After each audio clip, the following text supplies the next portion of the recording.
Hi, everyone, and welcome to the Runelord Legacy, where I, your host, GM Jared, will be running these amazing players through Rise of the Runelords. But the caveat is we'll be playing it in Paizo's newest edition, which is Pathfinder 2nd Edition. Now, I'm going to toss it over because I have a terrible hurricane by me and I don't want to lose power. So I'm going to toss it over to my amazing players, and I'm going to start with the amazing Dawn. How you doing this morning, Dawn? I'm doing well. Hi, folks. I play Nexon, who's the gnome Stitch Witch, and I think right now she's really looking forward to getting out of this sewer. Hey everyone, I'm Becca Godsey. I play Rain the LCs, who is thankfully not in said sewer. And I'm Paula, and I play Kaz, the Halfling Bone Oracle. And I am in the sewer, and I think we are in poop. Literally and actually. Yeah, no, that's literally. Yeah. In every Ellie way. Ladies and gentlemen, my name is Michael. I'm the Dead Aussie Gamer, and I cannot express more deeply and with more sincerity how glad Malvolo is to not be traveling through what he can only imagine of beyond various human bodily fluids, the mildew, the mold, the various forms of every type of disease that ends with the word laria. I am so happy that Malvolo is instead just dealing with a concussion, because it's something that just seems so much less painful for my germophobic inventor to have to deal with right now. So huzzah to this. This is how I'm feeling. This is where I'm at. Awesome. Thank you very much, Michael. And before we hop into everything else, I want to give a huge shout out to our sponsors, Hero Forge, which you could see below next to all of us. We actually have a little miniature that Michael graciously made for us, because if you don't know, Michael is the Da Vinci, the Michelangelo of Hero Forge, and he just does amazing work with it. And besides that, we also have a wonderful sponsor of Sirenscape, which gives us all the really cool music that actually enhances the game. A lot of the creepy cool stuff gets creepier and cooler as the music kicks in. Thank you. And finally, obviously here you're watching us, you're spending your mornings, your afternoon, your evenings with us, and you're like, oh, it's cool, I love watching these guys, and we appreciate you being here. But there's actually a number of really cool things you could do to affect our game and interact with us personally. The first of that is by donating $5, you can award a hero point to a player. Now, hero points let you reroll stuff like that. Very simple. Now, since where we are in our campaign, and we have Nexon and Cassandra in the poop mire down below, they might need those hero points because they allowed the players to quickly come back from the dead. Just throwing that out there. For a $10 donation, you can award a player a Sin Boon. Sin Boons are really cool. They generate a cool magical ability based on the 7 deadly sins, which is kind of what Rise of the Runelords is based about. For $20, you could give a player a nat 20. So they don't even need to roll. They just use it. Boom, natural 20, critical success. Awesome. And for $50, it's the great and grandiose mythical boon, which has changed the course of many games. Carla used it last week to stop a shark from trying to eat them by shooting butterflies at them out of her wand of magic. So really cool things right there. Now, at the very bottom, you'll see it under the chat box, and all the way down there, it's a little green bar. When that thing hits full, we have a boss encounter. Well, actually, the bar is quite red, meaning that for the grand old price of $12, we will be generating our next big boss encounter. You know, that's a thing. Yeah. So that might happen. So that'll be fun. And through all of that is how you, the listeners, can interact with us, the players. Now, with all of that out the way, let's dive right into it. last week our players had a wild ride. Marvolo received a terrible concussion that knocked him out for about 2 days due to the falling tower. Rain, they reigned through the use of her druidic knowledge and star charts, received a secretive book that had a lot of information, and she kind of went off to dive right into that, decoding it, as she was the only one as a druid to have that hidden knowledge. With that, Nexon and Cassandra used their skill and tact to break into a tavern or a underground gambling den, met up with another person who kind of works for this mysterious Zaneshta, and met the harpy, who was actually a harpy. Those code names sometimes aren't code names, they're just descriptions. And got to talking, found out that Zaneshta is in the Underbridge area, and that's where they need to go. Atlas and Callie, two of our player introduced NPCs, our chat introduced NPCs, were able to locate a kind of pinpoint where Zaneshta was. Julian, the other chat created NPC, went with Nexon and Cassandra into the sewers, and they're kind of hiding and placing sound poppers, and they're going to cause a ruckus in the sewers, have the town, have that underbridge kind of in confusion. And the plan was, in that confusion, Rain would and Marvolo would meet up with them. Well, sadly, as they were about to kind of finish laying down the last popper, a horrific stinky monster appeared, and that's where we left off last week. Now we pick up with Malvolo coming to his feet, covered in bandages. Different in the corner, there's a sensor just leaking out, a potent perfume, trying to help you get better from your head injury. And right next to it is a familiar face or head, and it's Collodi just kind of staring at you. The head of Collodi stares blankly with these lenses, and makes this look that could only be described as a smolder, and says, "Good morning, beautiful." Malvolo, everyone downstairs suddenly hears this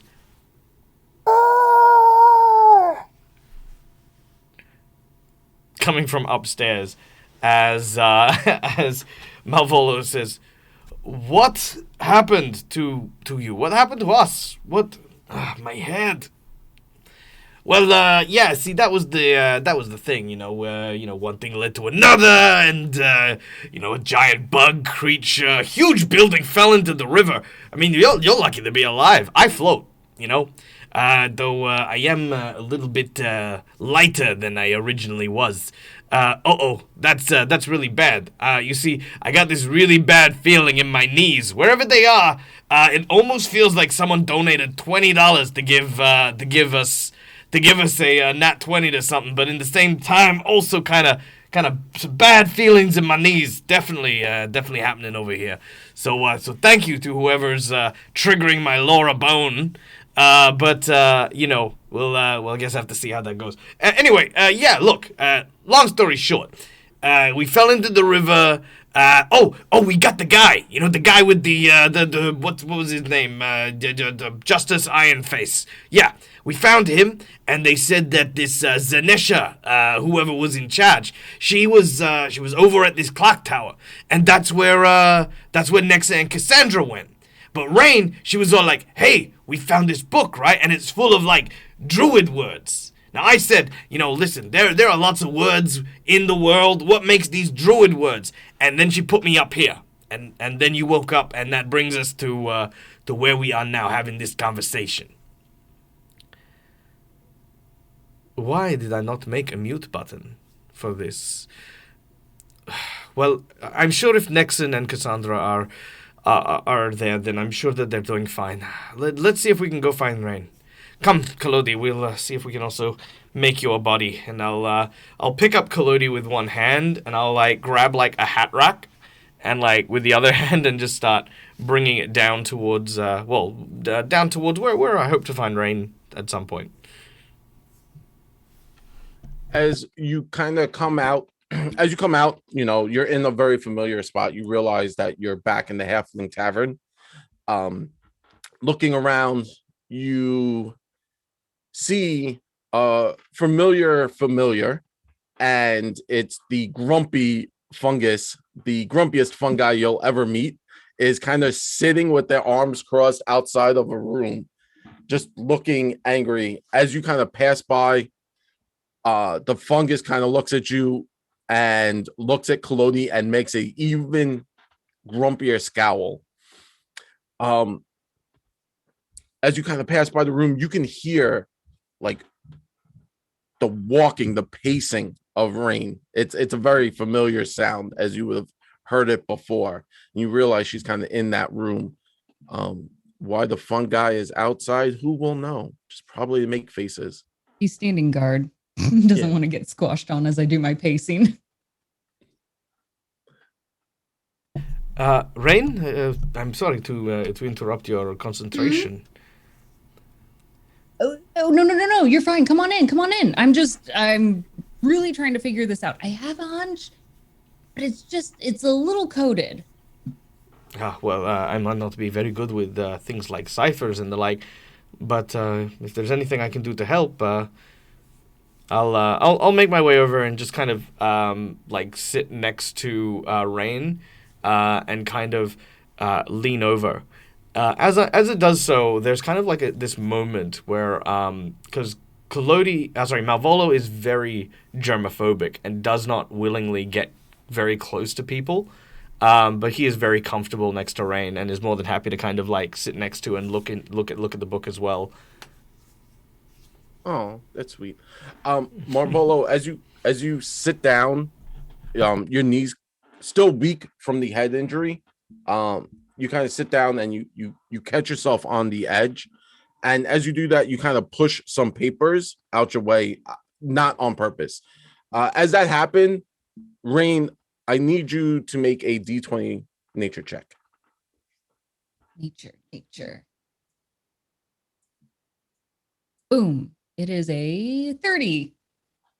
Okay. Which is perfect because as the papers kind of overlap, a symbol appears and it clicks. It instantly clicks. You grab both those papers and you kind of lift them to your face. You're like, oh, it makes sense. It's a star chart. It's a star chart. Oh. And she's going to kind of clear out more of the floor and now start laying them down like, look. No, come down here. Come down. Can you come down here or are your knees still bad? No. Malvola will sort of go down and have a close look. Okay. See, when I lay these pieces here, they're starting to match up. It's like an actual physical puzzle. Okay, so we need to find more papers that I'm going to put Kalodi's head on the table and start looking for other pages that have the same kind of like star constellation pattern.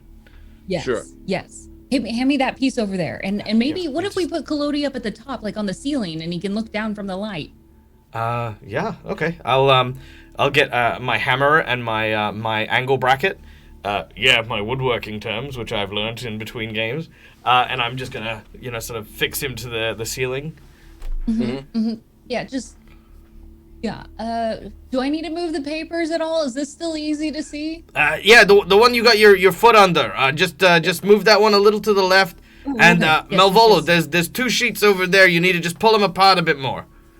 And just kind of helping coordinate, Kalodi's gonna use the top head view, and try and guide as we're putting the puzzle together. As you kind of finally put it together, a massive image appears to Kalodi, and Kalodi starts to shout stop at this point. Like it's finally done. You've reached the edge and the room is just littered. You guys were flipping tables, pushing them out the way just to make room on the floor. It's anarchy. As finally you've put the last piece down, Rain, you look down and you see it. And from what you see, you are horrified. Oh. Firstly, and this is the most important part, what you see and what you realize are these are enchantment runes, specifically druidic ones that have been banned from the orders, as they are meant as enslavement runes. If you are to inscribe them onto the flesh of a creature, it would become bound to that person or enslaved to their will. They're old. You remember your teacher kind of going over it, but it's something you're not taught. It's hushed and spoken about. A lot of times children will ask like, oh, well, why, as a child would, why wouldn't we use these to teach people how to love nature or make bears not attack, so then the people won't. And it's enslavement. It's full on, like you have no control. You're a puppet, similar to Clody. Well, not Clody. Well, puppet Clody has some will. Oh yeah, I see how it is. No, Malvolo, seeing the visible change in Rain's face, he says, "What is it? What does it mean?" Rain is just going to collapse a little bit on the floor, just slumping down. This shouldn't be here. I mean, I barely recognize them because they're not supposed to be used. These are enslavement runes. Enslavement runes? They're like forbidden. You're not ever supposed to use these. This Is that how they were controlling Alden? I didn't even think of that. I'm just, maybe you shouldn't, I mean, if somebody is using this is a severe violation of our rules of who we're supposed to be. And whoever found these are clearly, well, either they've abandoned our druidic order or they're just, no, they had to. You can't, nobody's supposed to use these. These shouldn't even be written down anywhere. I mean, I'm glad they're at least a freaking puzzle that take forever to figure out, but this is not okay. You just see this anxiety building in Rain, and her fur just kind of sticks up straight every time. From what I understand, the lore behind what happened to the Thessalonian Empire is stuff of legends. The Empire has left little in its wake since it is gone, just tiny fragments and pieces, ruined buildings. This is magic from our time. If you know what this is, then someone else has been going through the annals of history to find ancient and powerful magics for this. I think there might be another reason why we're connected to this. I think maybe whomever is responsible, maybe this Zanisha even, is one of the people like us who has been taken from time and put here in this place. I mean, that's probably what the best case scenario as to why I'm seeing runes like this here, because these shouldn't.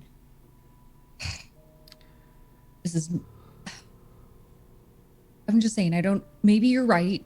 Maybe she's from the time that we were from, but why didn't she appear like we did? And why does it seem like she's trying to bring something horrifying back? This is, well, of all individuals to be brought back, to be summoned in this space.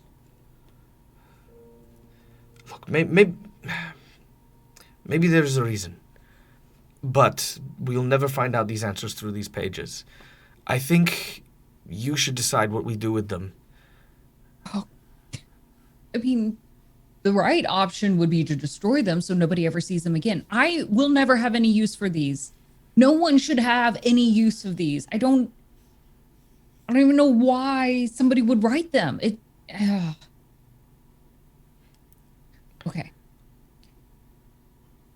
I'm going to quickly glance over the rest of the pages. Is there any useful information on those pages, not the actual So- runes themselves?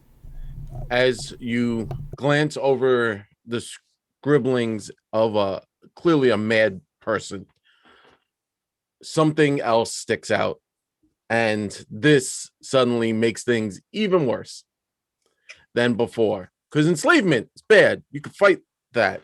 What you can't fight is what you read and what you notice, and that is, sorry, I have to flip the page, that the 7-pointed star that you keep seeing is being used to funnel the souls into a point, or maybe into these actual runes of those whose soul has been kind of corrupted by avarice or greed.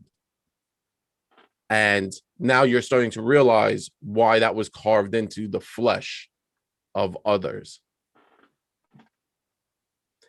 And you actually see some of those enchantment runes now have that 7-pointed star as kind of the focal point where it focuses the energy. Yeah. So that's a thing now. Are you kidding me? Okay. Mavolo, do you remember those 7-pointed stars, the ones that we see carved into their flesh? Yes, and of course. Okay. If I'm interpreting this correctly, that's essentially like, a conduit. It's like a conduit in which those souls are being pushed into to energize, to focus those with the carvings in them. This is an abomination. I mean, they're taking something that they have no right to claim. The lives, the souls of others, the wills, the life force of other individuals towards this very selfish end. Malvolo takes a moment just to kind of let what's being said sink in. This is worse than death. This is As you're kind horrifying. of panicking, scrambling for words, suddenly you hear a voice from downstairs, a familiar voice. Assistant needed, assistance needed, please, assistance, please, assistance. And you hear the stomping of heavy metal boots. I'll quickly rush downstairs, but I'll also free Kalodi from the ceiling, and I'll make sure. Rain, are you coming? I can't just. Yes, yeah. She's going to scatter the pieces of paper again, and I'm going to take 2 or 3. And no, you take 2 or 3 as well. These can't be left together. If anybody else finds them, they have to stay separated. This is incredibly dangerous knowledge. Sure. I'll just in my haste, I'll grab like 3 or 4 and just like half Crumple them crinkle up. them. Yeah, crumple them and then just chuck them in my robes. Yes. Yeah. You She'll rush take down. a few and put them in her pocket and give Twilo a few. Okay. Now we can leave. I like how Twilo has a few now. It's important. Rushing downstairs, you turn the corner. Everyone ducks down a little bit to clear the ceiling. And there you see Atlas holding a body in his hands. The body is mangled, beaten. You rush forward, and a button kind of falls out of its hands, and we shift the scene over to Cassandra and Nexon. Hours ago, you were going through the sewers and you now are dealing with this otagu, or otogu, the poop monster. Otyuk. Otug. Sorry. It's all right. I'd It say was this a all the very time. it was a very tricky thing that I had to learn multiple times how to say, because my players always corrected me. You know who you are. Yeah, I tell this to everyone. I speak only really 2 languages, bad English and English, and bad English is my first language. So, yes, so we are now back in the sewers. This creature rises, its tentacles flailing, its stench fills your nostrils. And as the stench fills your nostrils, because poop monster, can everyone please make a fortitude save or be sickened 1?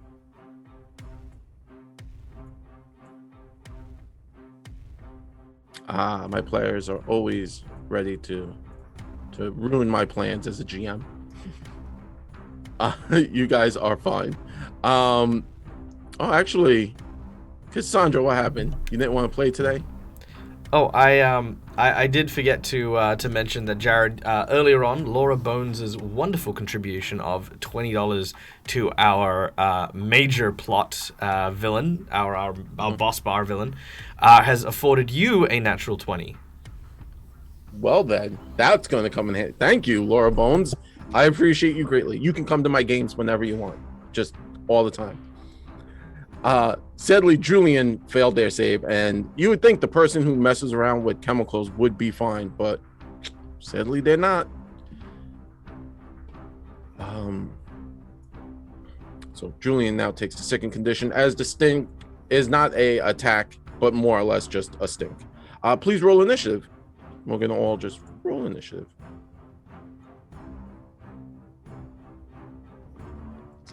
I am raring to go. You're in it to win it. You're like, yes, I'm gonna win.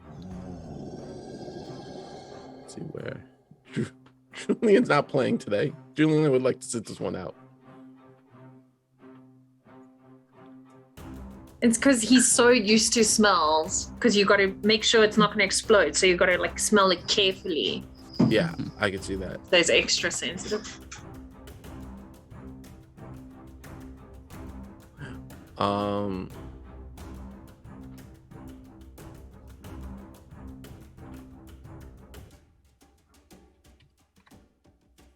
Okay, so we start with Nexon. What would you like to do?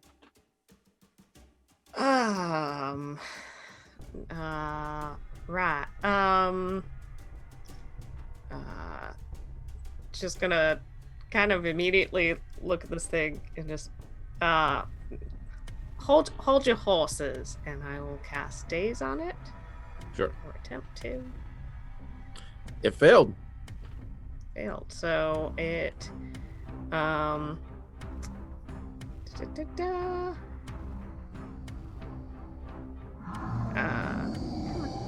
you doing? So it takes 3 damage, I think. Damage. But it did not critically fail, so. Oh. No, I didn't automatically do the damage. Didn't do the damage? Okay. No. That's fine. It's easy. I can just 3. And I will also hit it with my sling. Sure. Or attempt to. It It hits. Hey. That's 26 bludgeoning. For another 3. There you go. You guys are gonna win. I feel it in my bones. Next up is Cassandra. What would you like to do?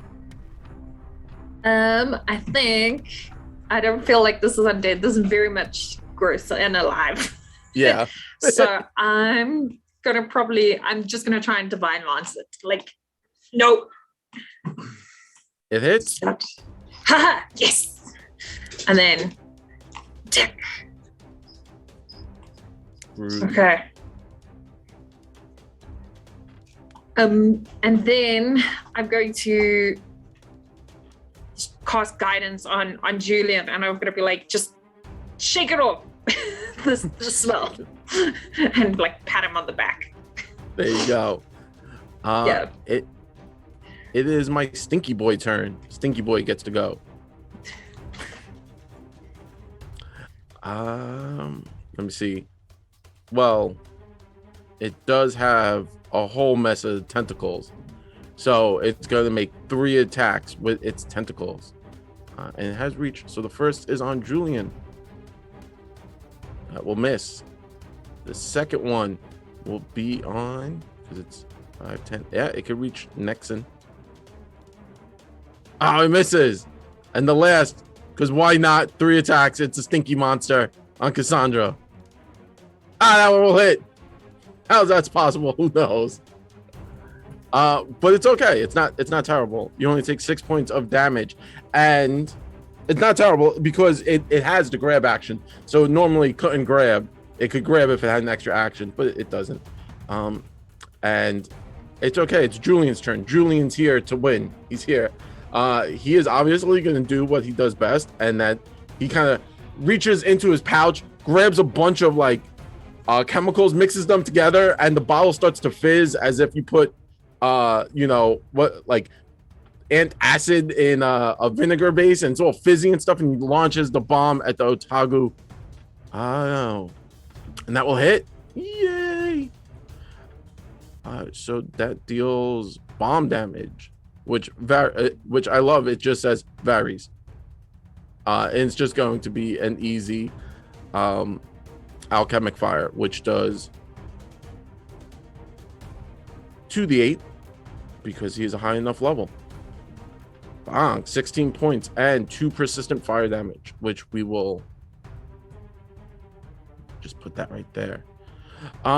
First attack. Second attack, he's going to quickly make another flask, and third action, he's going to throw it because quick alchemy. Now it's going to hit. Sadly, you can only be set on fire once. Oh. 15 points. All right. It's not bad at all. All right. Top of the round. There we go. Nexon.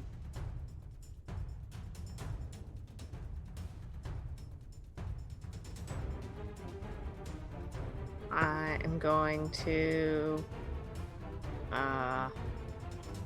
no, that worked well last time, so I'm gonna try again. Just keep holding your horses.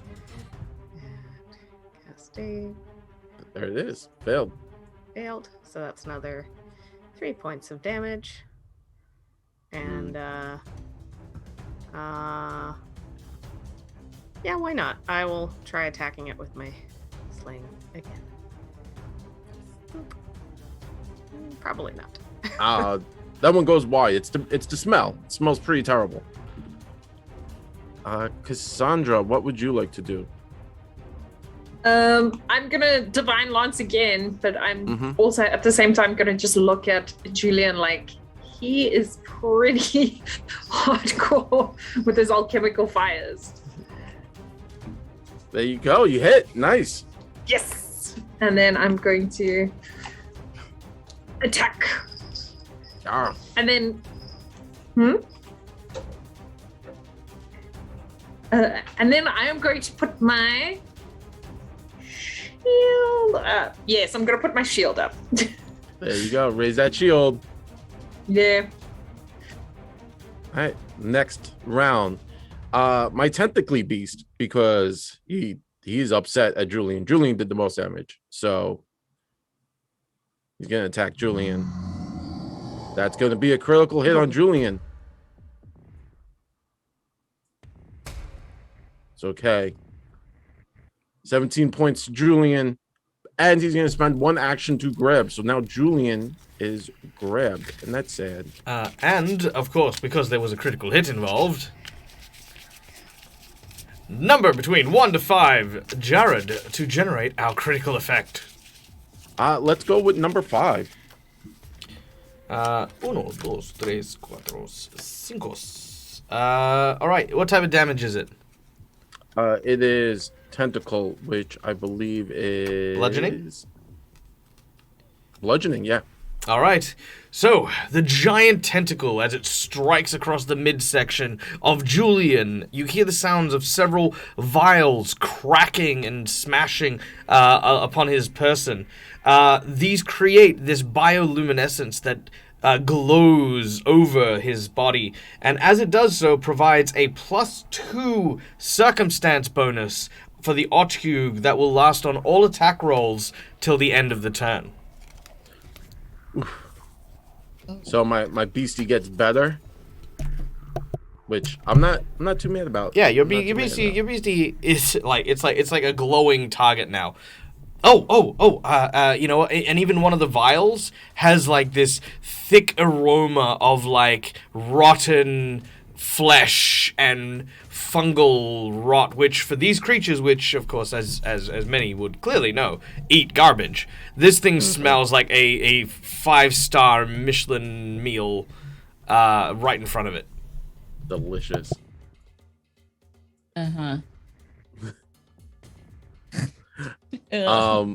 Julian's having a rough day. He's sick.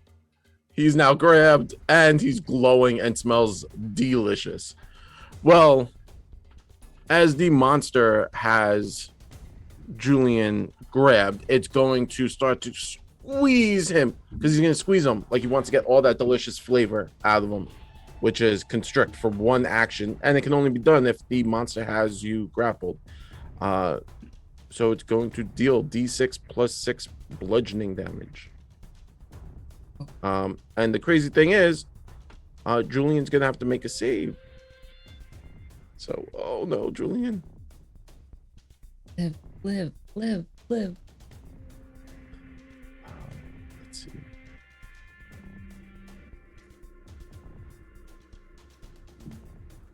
That didn't roll? That didn't roll. Why? No, it rolled. It says Fortitude 23. But it didn't say if it... it didn't say if it succeeded or failed, though, but...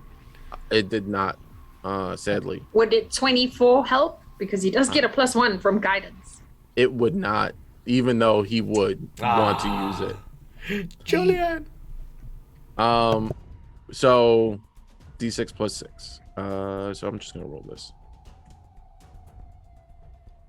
All right, 6 plus 12 points of damage. That's weird. I'm sure there's a reason why that's not working. For secret purposes. Yeah, she'll be fine. To be revealed some other day. Yes, definitely. And that's my beastie's turn. So it's not so bad. Next up is Julian. Julian, having taken all of that damage, grappled, is going to try to escape. He's going to make a athletics check to kind of shimmy out of this.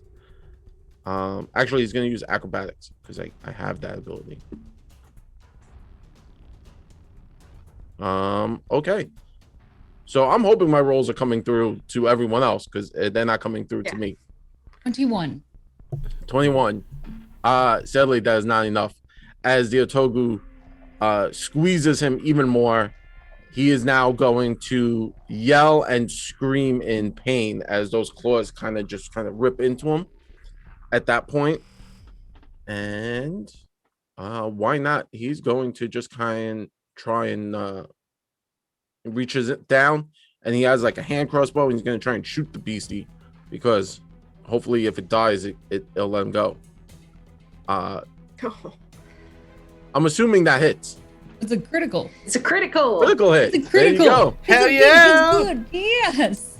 Julian's doing the most right now. Julian like takes off what it appears to be like a wig, and turns out he's just been Bruce Willis this whole time. The whole time.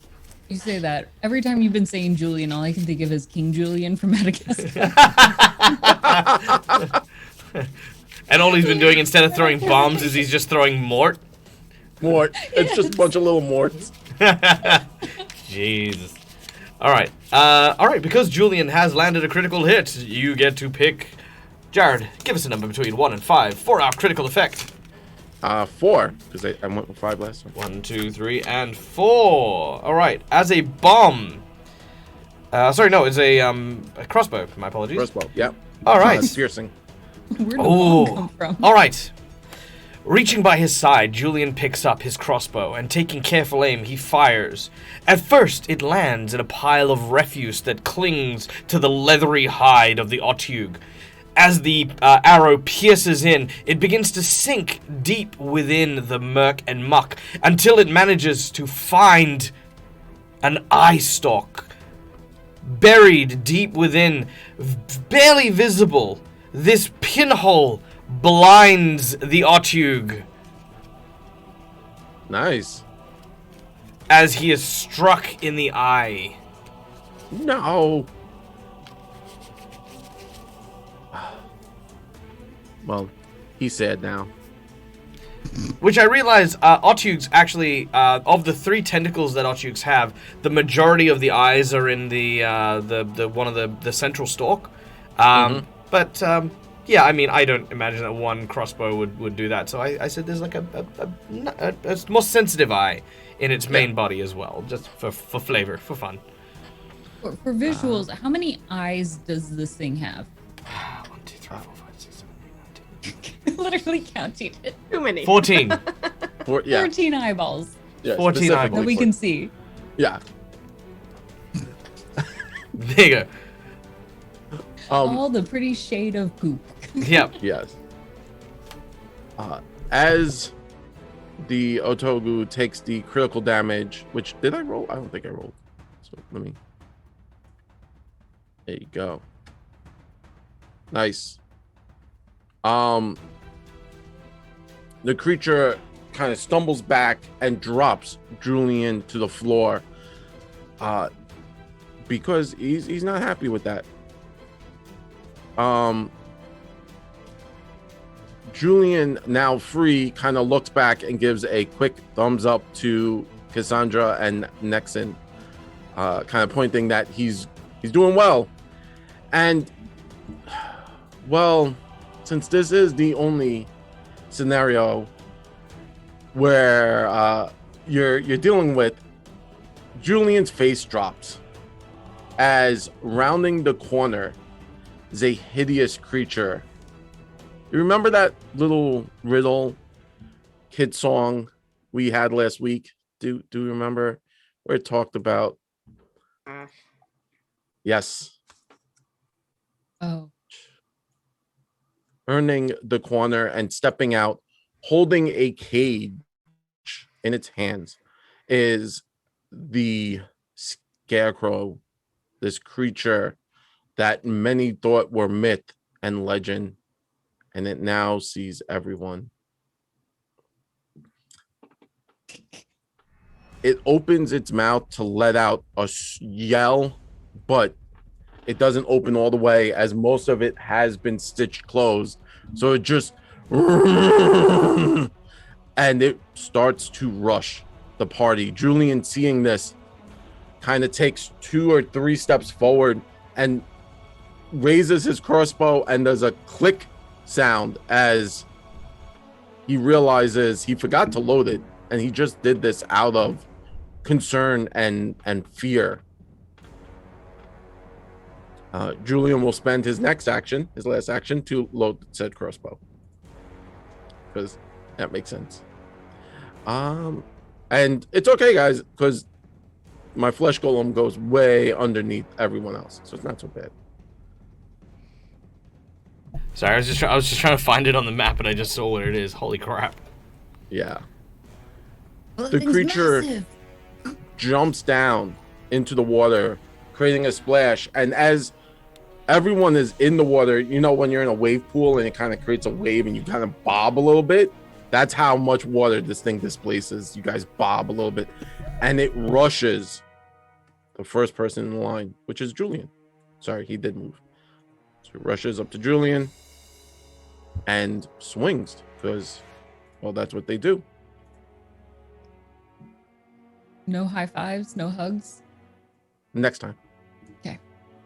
I feel like scarecrows are made for hugging because their arms are out. It was like, Yeah. yay. Yeah. No? If only it had a brain. Oh, that's a critical hit. Don't sound so excited. I'm not. Poor Uh, Julian. Yeah. I'm gonna assume Julian didn't make it. Because my combat bar isn't loading, so I Well, don't know how much. Julian has taken 28 points of damage. There you go. Yeah. So this golem has a giant cage in one hand, Mm-hmm. and he's just struck at him with like this huge fist that sort of slams down, and as it does, like it has brought him to excess of his hit points, and he is now dying. Julian is sad. Julian is on the floor sad. And he does take the dying condition because you know, he's an NPC, but also a friendly NPC.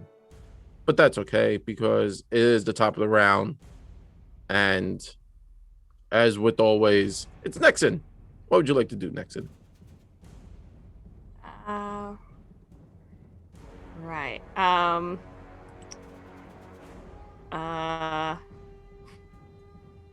First thing I'm gonna do is this?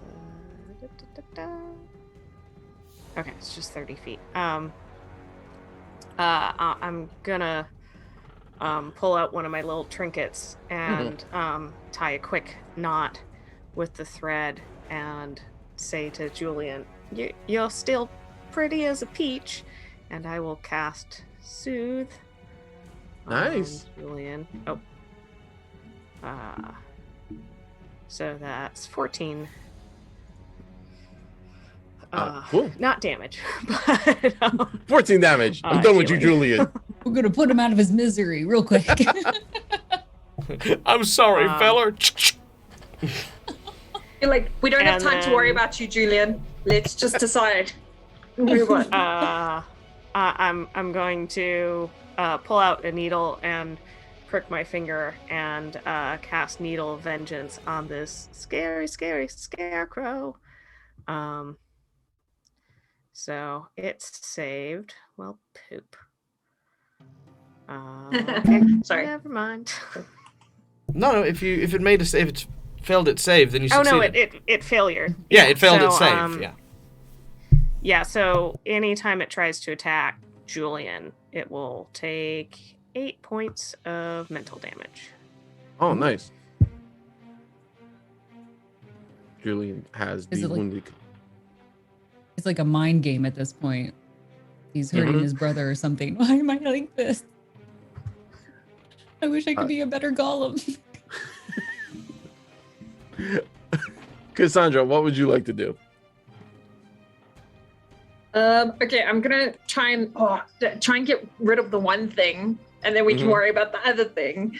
I'm gonna ask Nixon, is Julian okay? Do I need to stabilize him? Oh, he's not great, but he's up. Okay, cool. Because all I could do is stabilize. So if he's relatively okay, I'm going to Divine Lance the Otyugh, and let's try and please be finished. Be done with this. Be done with your bad self. Yes, critical. Nice. Yes. Okay, let's get rid of this thing. Hopefully. All right. Hopefully. And in addition to this, Cassandra, you now also gain a critical card. What is your number? Number 2. 1, 2. There's a poop. Number. No. Okay. Guys. Sorry, I'm a child. I'm a child. Okay, actually, this is kind of appropriate. Strange goo. As your lance of glowing, glorious white light flies from your hand and catches the side of the Otyugh, some of the debris manages to unfurl. In particular, a small collection of rotten fish guts and crabbing traps that are tied together with various assortments of fishing lines. As your lance manages to burn and cut through some of it, the mess and tangle of wire ensnares and restrains the Otyugh, which they now need to make a DC equal to the DC of your spell in order to escape. Ooh. Well, that works. Nice. And then I'm going to cast. I'm gonna cast guidance on Nixon, and I'll be like, "You've got this. You take the scarecrow, and I'll finish here." So my stink monster now goes. The stink monster, seeing this new creature enter the field, it's now going to move up, and it's going to lash out in a rage. Oh, it's restrained. That's right. Oh, it can't move. Oh, it's gonna have to make that check. So it's restrained. So it's gonna have to make a athletics check against the DC of your spell, which I believe it's fairly high. It's like a 20 something. Yeah, my spell DCs are like 23. Yeah. Oh man. All right, so let's see what happens. Oh here. damn, what was it? He was going to help us. Did he get high enough? What's it? 25. He did get high enough. All right, so it's one action, right? Oh no, So wait, it but spends an that was action. a reflex save, not an athletics check. Oh, sorry. Let me do that again. Sorry. That is a 23. 23 on the nose. On the nose. So close. So it spends its first action kind of yanking itself up because it was restrained with everything. It pulls itself forward, pulling as it could, and it's still restrained. It doesn't have that. And it's now going to take its next action to move forward. So now it's right next to Cassandra and Nexon. It's like it runs forward and it launches its tentacles, all 4 tentacles at this monstrous beastie, the golem that stands before you. Because it wants to eat you guys, and it's mad that another alpha predator's here. Good poop. Oh, but it misses. And then Julian is prone and is stabilized because of Nexon. So Julian's kind of like dazed, stunned from taking all that. So he's going to spend his turn getting up, realizing what he's looking at. He's going to 10, 20. And so he's going to kind of get behind you, Cassandra. And my golem goes. Now the golem rages and rushes forward. He's going to lash out at you, Cassandra, and then at Nexon, because he seems to be angry.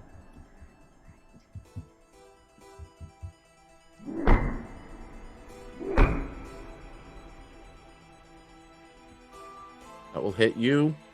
Oh, And then to Nexon. Oof. Hits both. Oh, one's a critical. and that's the second one on me. Is a critical. Oh no. But I wasted my crit card on Julian, so it's okay. It's not terrible.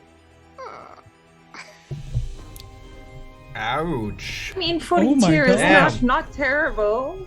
What? It's not ideal. Yeah. Yeah. 42 damage. What's that? It's not that bad.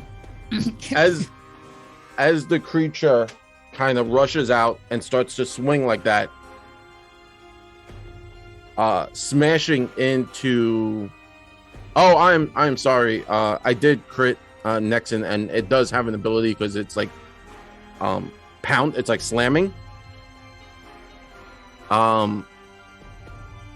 So can Nexon, can you make a reflex save? Because you have to see if it knocks you prone or not. Right. I don't think that saved. It's Cool. a You 14. have +1. Oh, it's a 15. I thought it was a difference. Yeah. So Nexon, as it slams into you, it drops you down. Your body kind of hits the ground, and you go. You hit hard, and it looks like it's the end. for you. At that point, Julian, seeing that, makes eye contact with you, Cassandra, and is like, I think, and he starts to panic and he starts to reach in his thing, and then he pulls out the button, the thing to set everything off, because now he's like, this is, you could tell he's panicking. As he does that, a familiar voice comes from around the corner behind Julian, and it's a robotic voice, and it says, Nexon, Cassandra, your citations have elapsed. I need you to please go with me. And you guys remember, you guys gave yourself citations for going to the gambling den in case this went south. And as it has been going south, the Atlas starts, so you can hear his banging steps, but he's walking through mud and he's kind of coming. He's just bong, bong, bong. And as he does that, the flesh golem reaches down, Nexon, as you are prone, it reaches down and it hooks you into its cage. Julian, seeing that, Cassandra, looking at you, Cassandra, seeing Nexon go into the cage,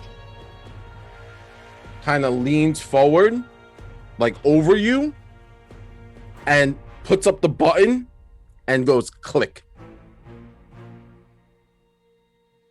And then we switch back to Marvolo and Rain in the alcove as they rush over, and you can see the body of Julian in the arms of Atlas.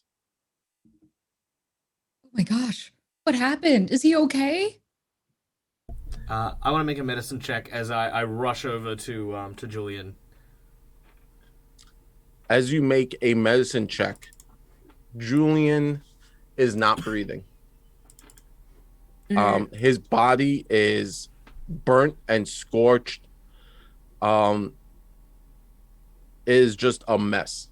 I check for a pulse. There's no pulse. CPR. I grab Collodi's skull. No, don't do that. You'll collapse his lungs. Here, I take Collodi's head and I put it down, and then I rip out Collodi's eyeballs. And as I do, I rub them together, and I go, clear! I shock him. You hit him with a shock? Yeah. All right, give me a medicine check. Yay! Jesus. All right.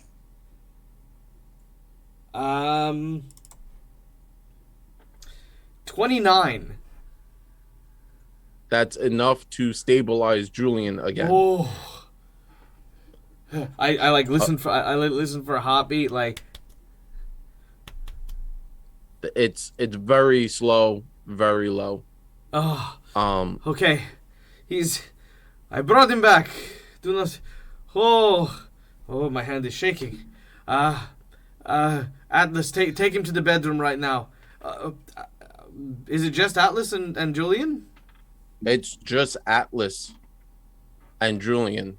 As Atlas starts to walk, you could see that Atlas is like limping. The whole back of Atlas seems to be dented and busted.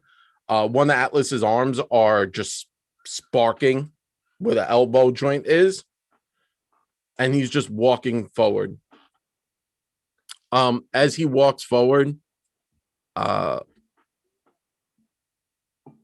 you could see he is like just kind of off kiltered, and then there's a loud pounding from inside Atlas, and suddenly coming from the head, kind of like Atlas stops and turns and opens up his chest cavity where he kept like his playing cards and all that stuff, and out rolls Cassandra, and Cassandra is a mess. She's scorched up, it covered in goo and everything. She was saved by the fact that Julian kind of covered her and went off. So Cassandra, you kind of What is she responsive? Is she unconscious? slightly like there's like her hair's all like frazzled and one of it's still kind of smoldering. I will go and I will start healing. What happened? What happened to Julian? Where's Nixon? I'm gonna say Julian, and then as soon as you say where's Nixon, I'm like, where's Nixon? And then I'm gonna be like, she's in the cage. She's in the cage. The cage. What are you talking about?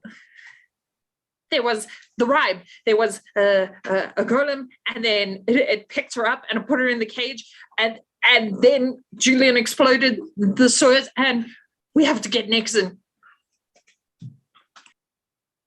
Wait, you lost Nexon? Okay. I did. We can follow her citation, and then I'm gonna turn and I'm gonna like try and shake Atlas, but I'm so small and I'm tired, and I'm gonna be like, take us to the citation. I grab hold of Cass and I say, this golem, did it look like a scarecrow? Yes. And it had a cage, and it picked her up and it put her in the cage. I think I know where this creature might be.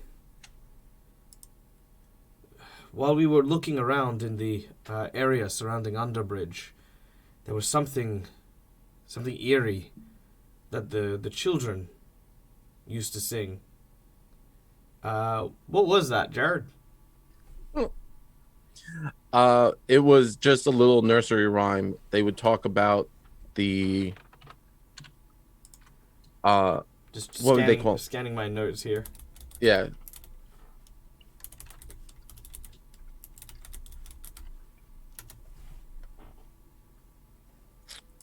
But I don't remember the nursery rhyme. Yeah.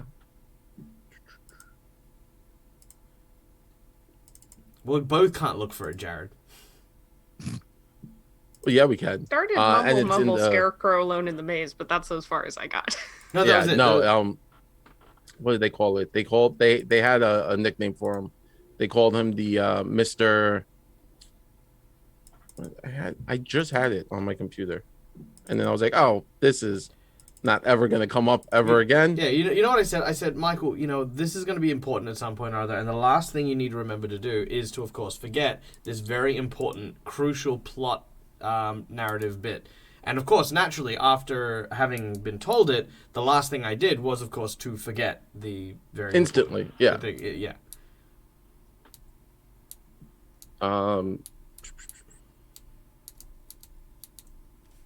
Ew. It's the they would just sing the song, and that song was basically it would explain that the scarecrow would walk around and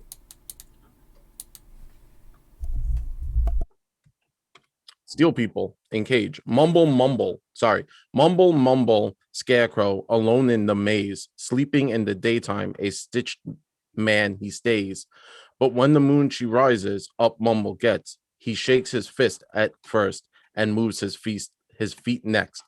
And when the dog is snoring and when you're fast asleep, mumble scarecrow will find you good to eat. That's what the kids would sing. That one. What is wrong with kids? Kids are messed up. Kids be scary. What in heaven's name? Where do you come up with something like that? You're like, let's make up a fun little song that we're gonna chant with smiling faces about kids getting kidnapped. It's fine. Yeah, right. It's fine. La la la la la. Jesus Christ! No, stay away from me, children. So yes, I'll say, yes, we heard the children saying this. If we I guess we have to go back to the sewers to track it down. We can't take Atlas in the state that he is currently in. Unless Atlas, can you tell us from here where the citation for Nexon would be pinging? Yes, or do you have like a beacon that we could take? He like looks at everyone and goes, beacon. And he moves forward and he hands you, Rain, Julian's body.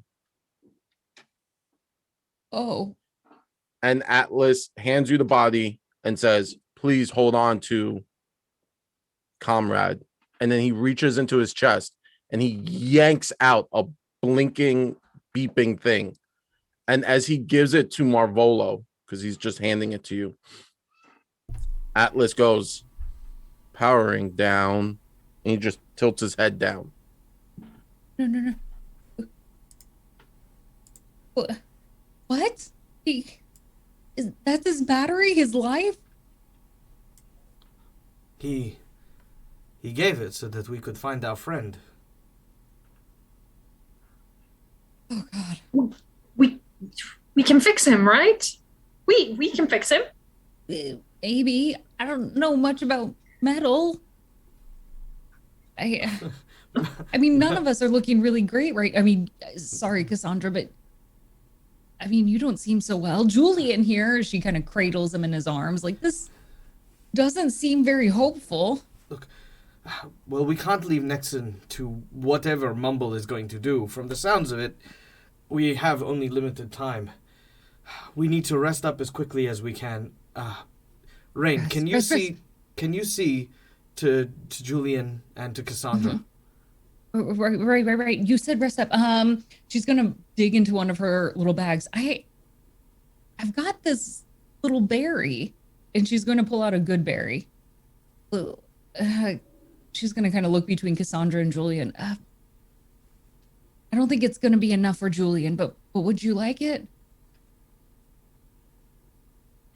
Thank you so much, Rain. And then I'm gonna say, are you sure we shouldn't give it to Julian? Is he gonna be all right? A lot of Julian's injuries are internal. It will take just some bed rests. Now he seems stable. He should be able to heal in his own time, so long as he doesn't decide to run after us. But you might want to go into the next room. I don't want you to be here. And Malvolo reaches down and puts down his toolkit. And as he does, he looks up and down at Atlas's shell. And I'm going to tear off Atlas's head. What? And I'm going to put Collodi's head on it. Because I needed That a new tracks. body. That tracks. Look, I needed a new body, and one literally walked in at me, okay? What? I am not going to look a gift. I'm not going to look a gift Warforge in the mouth. And I'm going to proceed to tinker. But what I'm then going to do is I'm then going to put the GPS back in Atlas with enough power to manage his head. Okay. Ta-da! Who said craft is a useless skill?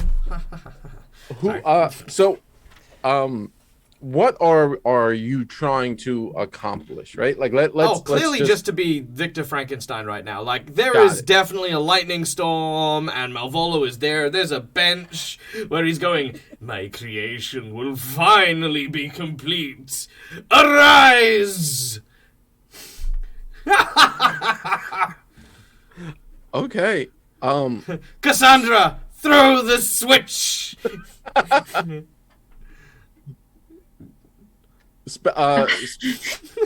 Sorry.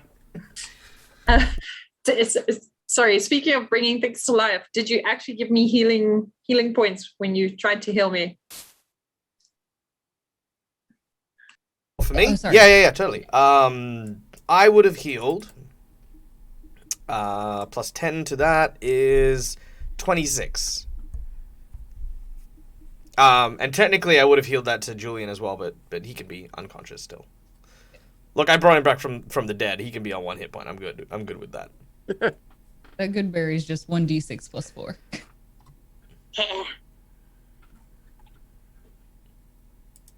And okay. So Carla, just roll a d6 and add 1 to that. 6. All right. So you're almost at full hit points. Wow, you guys are very efficient with this the healing stuff. We're gonna need it, I imagine. Super efficient. So Marvolo, you spend what, like 20 minutes creating Atlas Kalodi? Probably not even 20 minutes. I have so many things like quick repair and all that other stuff. But definitely. Oh, actually, no, it's like 10 minutes.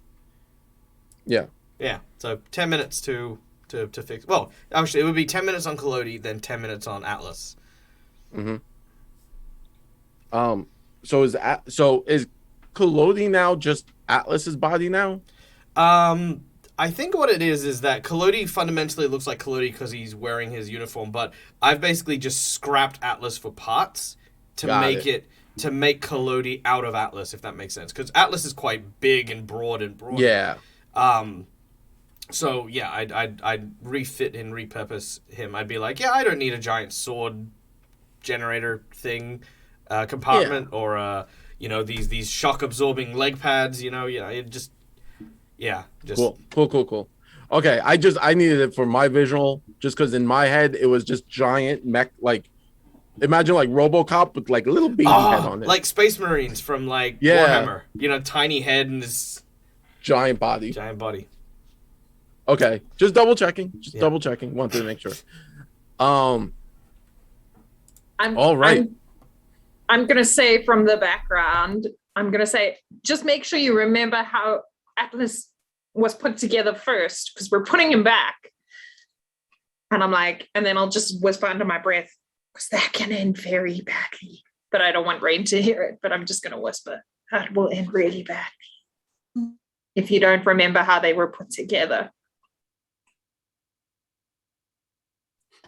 Yes, this was always my intention. Okay, so this is a monstrosity I'm working around. Well, that's rude. I mean, I saw how you were put together, and I just said nice things. I mean, I didn't see nothing. I didn't see nothing. I just you were very mean. You body shaming me and everything it's not acceptable. I'm curious, is this a temporary thing, or have you permanently taken over Atlas's body? Well, this is kind of my body now. I mean, Did you even ask his permission? You just took it. Well, I just got put Malvolo. Look, Atlas was powered down. And I needed a body. I mean, I could make Kalodi again from scratch, but that would just mean more time. We have to save Nexon now. This is true. Okay. I just want to confirm that this is like a temporary, that you're borrowing it. I mean, he essentially just went to sleep, and then you decided to behead him. Look, whoever built Atlas was a hack. I will make a better body for poor Atlas. And besides, look, I can now plug him in, and we can ask him ourselves. Okay, and I'm gonna try and reactivate the head. It's fine. It's fine. Don't. This is becoming more of an issue than it needs to be. You can go ahead and just unplug for now. I'm just curious. Well, yeah, I unplug it. Eventually you'll do the right thing for Atlas. Okay. This is very, very existential things happening right now, and I'm just going to not think about it so that we can keep moving in this game. All right. Yeah, I'm going to do this as quickly as we can so we can make our way to try and use the tracker to find Nexon. I'm just saying... Yes. When not Kaz isn't saying this, but I'm just saying when necromancers move things in different bodies, everyone gets upset. But people move spirits in Warforged, no one blinks an eye. I'm blinking. I'm doing a lot of blinking right now. Even it. Okay, I just said he must just remember how it was put together. Yes. Yes, Yeah. this is true. Okay, we're going to shelve this idea, but we're coming back to this, all right? Yes. I'm sure Atlas will be fine with us completing the mission, but the idea is that Atlas is not gone, and we are reallocating resources temporarily. Yes. Right. Now let's go Yes. find Nixon, and I'm gonna try and push Atlas Kalodi out the Ooh. door. Lead the way. Am I taller? Is that? Oh, I like this. Right, just don't get too comfortable. Figure out how to use it, but it's temporary. I've always wanted to play tennis. Can I play tennis before I give the body back? We're not playing tennis. No, you cannot do that. He gonna be fun. Kalodi like walks forward and then like has to duck down to avoid the like little railing, and he's just and yeah, we'll follow the beacon. Sure. Following the beacon, heading around, going into the under bridge area, you start to come, and normally, while it is a shadier part of town, there are always people, out in the street doing different things. Now it just something seems amiss. You're making your way. Remember, mumble mumble, the scarecrow only comes out at night, and it is getting fairly close to dark. The sun is setting behind the ruinous bridge as people those on the street make their way, avoiding the group as you follow the path that Julian led you, Cassandra. Also using the new Kalodi Atlas tracker. You don't hear an audible ping, but Kalodi can. And as Kalodi walks, he's just following this ping almost like a robot would. You follow him for some time. As you pass by, people shut their shutters, avoiding eye contact with you. Every so often, you'll see eyes peer out from behind a barrel or maybe on a roof. Just, it's very ominous. The streets stink for some reason. At first, Cassandra, you're like, is it me? Because I was next to that giant stink monster, but it's more than that. It seems to be coming from a location. The deeper you get into this little bit of town, the worse the smell gets. Following the tracker, following Kalodi, it starts to get louder in his head, and you could see Kalodi rearing back from the loudness that he's hearing only, or it's hearing. Chloe shakes their head constantly as if trying to avoid this now excruciating bing, bing, bing sound that they can only hear. Chloe's scanning the ground from a new altitude that he's never been in, because he is now standing higher. Wanders over to a sewer grate, bends down, and lifts it up. Looking down, the new hybrid Kalodi's, without Kalodi even trying, his eyes flicker and now turn on to almost a flashlight. And he's peering down, and he sees, and floating in the water is a piece of paper. That's what you were gonna say, a piece of Nixon, and then I was gonna be done. I was like, no. Oh man, I was waiting for an ear or something. To be honest, that was good. I'll go and pick up the piece of paper cautiously. It's a citation written out to Nexon. Holding it up, Kalodi, now free of the loud pinging because you've come in contact with the citation. You all look around, and Cassandra, can you make a perception check? Yes, I can. And if it's not good, I'm gonna re-roll it. I'm gonna find you next it. Okay, perception. 2. Did that come through?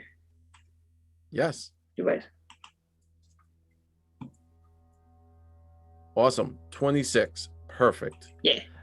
As you look around, you do a quick scan, you notice that while Nexum was put into a cage, she has tricks up her sleeve. And such tricks are, well, rope and string and twine. And as you all kind of hop down into the sewer area where you would assume that combat would have been near, you notice that there is twine bits heading in specific directions, following them through the sewers and through this catacomb. You now start to notice things floating in the water. At first, you thought it was trash, but now you get closer and closer, and you start to notice bits and pieces of skeletal remains. Some of them still with flesh clinging to their body. And then you get even further, and now you start to see this might be the lair or maybe where the creature would have gone. But there's just bones scattered all over the place. Rain, can you give me a nature check? Yes.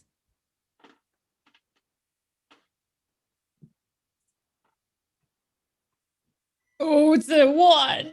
I rolled a 1. I mean, it leads to a 15, but that's a 1. Well, there's things. I'm No, really grossed out by all of this. it's very gross out. Too much dead. It's a lot of dead. One of the things you do recognize is a horse head. Decomposing horse head. As you kind of look around in the grossness,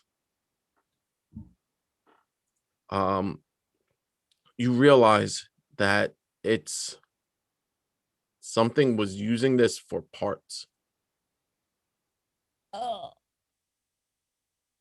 Oh gosh. You finally come to a wooden ladder, and well, only the real way out. Climbing up the ladder, moving forward, you break the surface, and you realize you're about a block away from a tower that looms over the city, a massive clock tower. The clock no longer working, the tower being held up by bits and pieces of wood. As you get up there,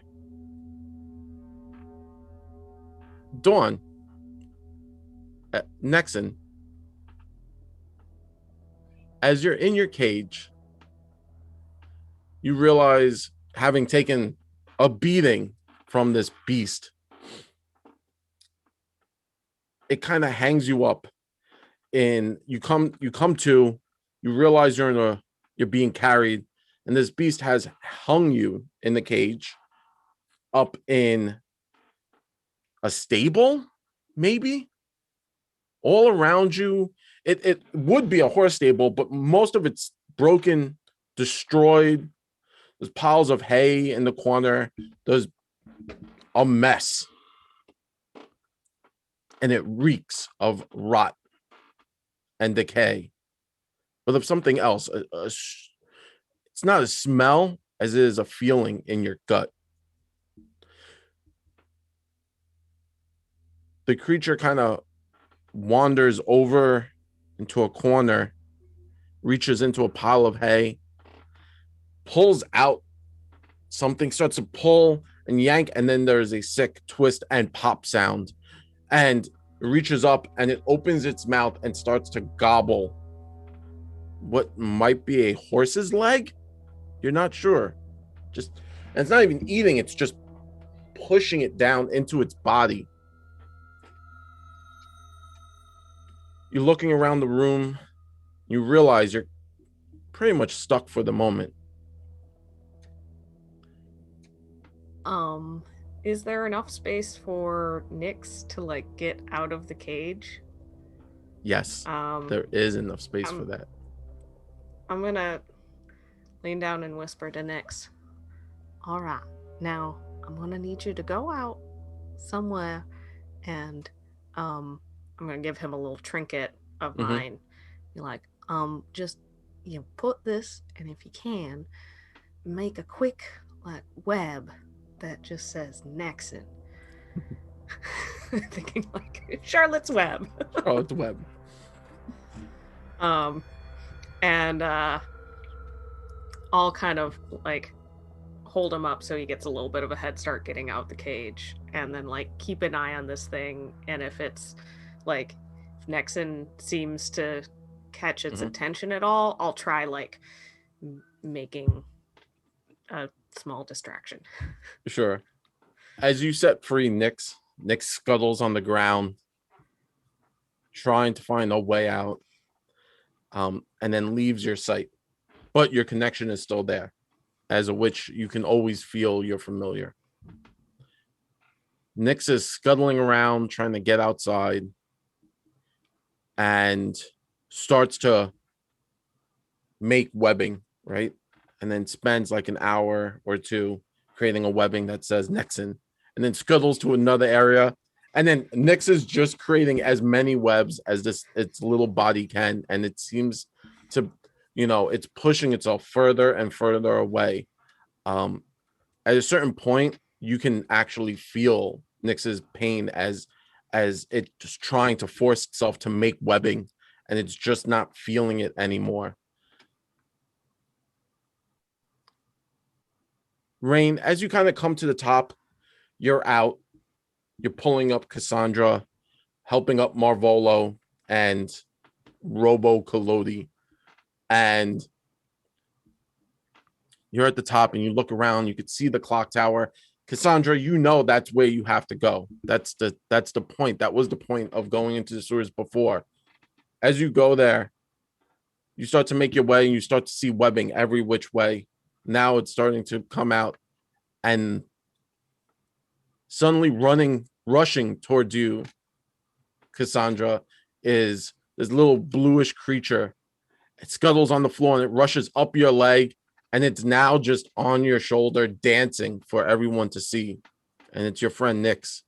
And the poor creature is just dancing and trying to keep itself going. It puts up its legs to do its little danger dance, and you've seen the danger dance before. Everyone's seen the danger dance. You're close. Following the random signs, and you have to understand, it took Nyx quite some effort to make the webbing, and at the very end, Nyx was just putting webbing that it felt it was big enough to see. Pushing forward, holding Nyx in your hand, cradling it. You move forward, and you're now outside the clock tower. It rises up. All around the clock tower, there's now a lot of webbing, right? There's a lot of webbing because Nyx was doing the most. And it's oppressive. And it's hot. It's humid. There seems to be like almost a heavy air. A stench reeks from this tower. And something else. Everyone can feel it. Rain, Cassandra, you could feel a wrongness. It's shouldn't be here. Whatever is here shouldn't be here. As you move closer to the clock tower, you get to the door, and there's just silence.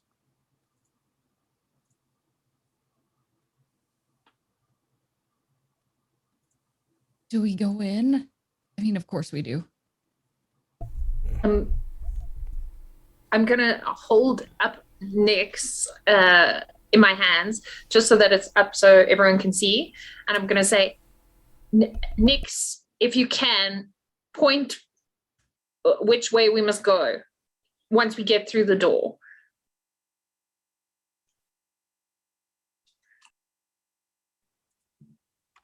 Nyx just kind of does a little dance. Yeah, I'm like, I'm sorry, I don't know you as. Thank you, Nyx.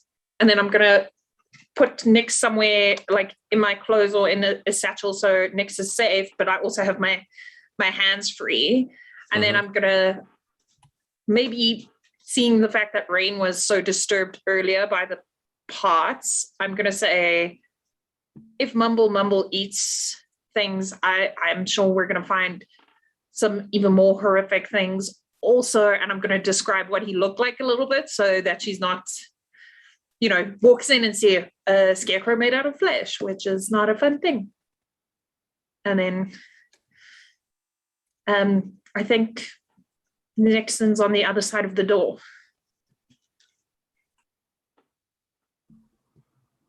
All right. Well, let's go in then, yeah? Rain doesn't move, though, hoping somebody else will go first. Kaz, actually, so I've been thinking about this on the whole trip. Kaz is going to go in and cast Bind Undead on, she doesn't think she can bind the whole thing, but she's going to cast it on his arm or something, and then try and take control. So Kaz is like, okay. And Kaz doesn't mind walking past and opening. She's like, we're going to save next. But yeah, that's my plan. It's your plan. All right. Anyone else with anything that they're planning, or is it just let's see what happens? Yes, but before we do, I would very much like to take a very, very quick moment to just pause what we're doing and welcome in the dreaded GM. Guys! Hey! Oh my god, I've got so much stuff to say here. We're going to pause. This is going to, I mean, there's a massive vibe, and stick around. We will do a recap just for you guys. But I want to say this. Guys, the dreaded GM is one of the most wonderful, kind, and generous human beings I have ever had the pleasure of knowing as a human being. This weekend, they have done a 72-hour massive charity stream for the Starlight Foundation. I was honored and privileged to be a part of that with you guys. And over $20,000 was raised for the Starlight Foundation Children's Hospitals, all the endeavors that they do. I know I'm not running the charity, but I'm still going to brag about it because, it was just so amazing. So I want to thank everyone who has just joined us in chat. If you're rating on that channel, it means that you were part of something special. You were part of the same generosity. And whether you supported through donations, whether you supported by simply being there so that the players and the people who have put their time, their love, and their energy into that stream felt appreciated, I want to thank you personally. I want to thank each of you guys who just rated, because that's amazing. That is incredible, and there is so much love that came about from that entire event. So thank you all for coming and joining. And there were prizes, and yes, I have been informed. I have now committed. It is going to happen. I'm going to be working on an Ultimate Werewolf game of 100 players due to the inclusion of the 20K stretch goal. So that'll be fun. Plus some Hero Forge minis from me and a bunch of other stuff, but those will come in time. Yeah, no, sorry, I'm gushing.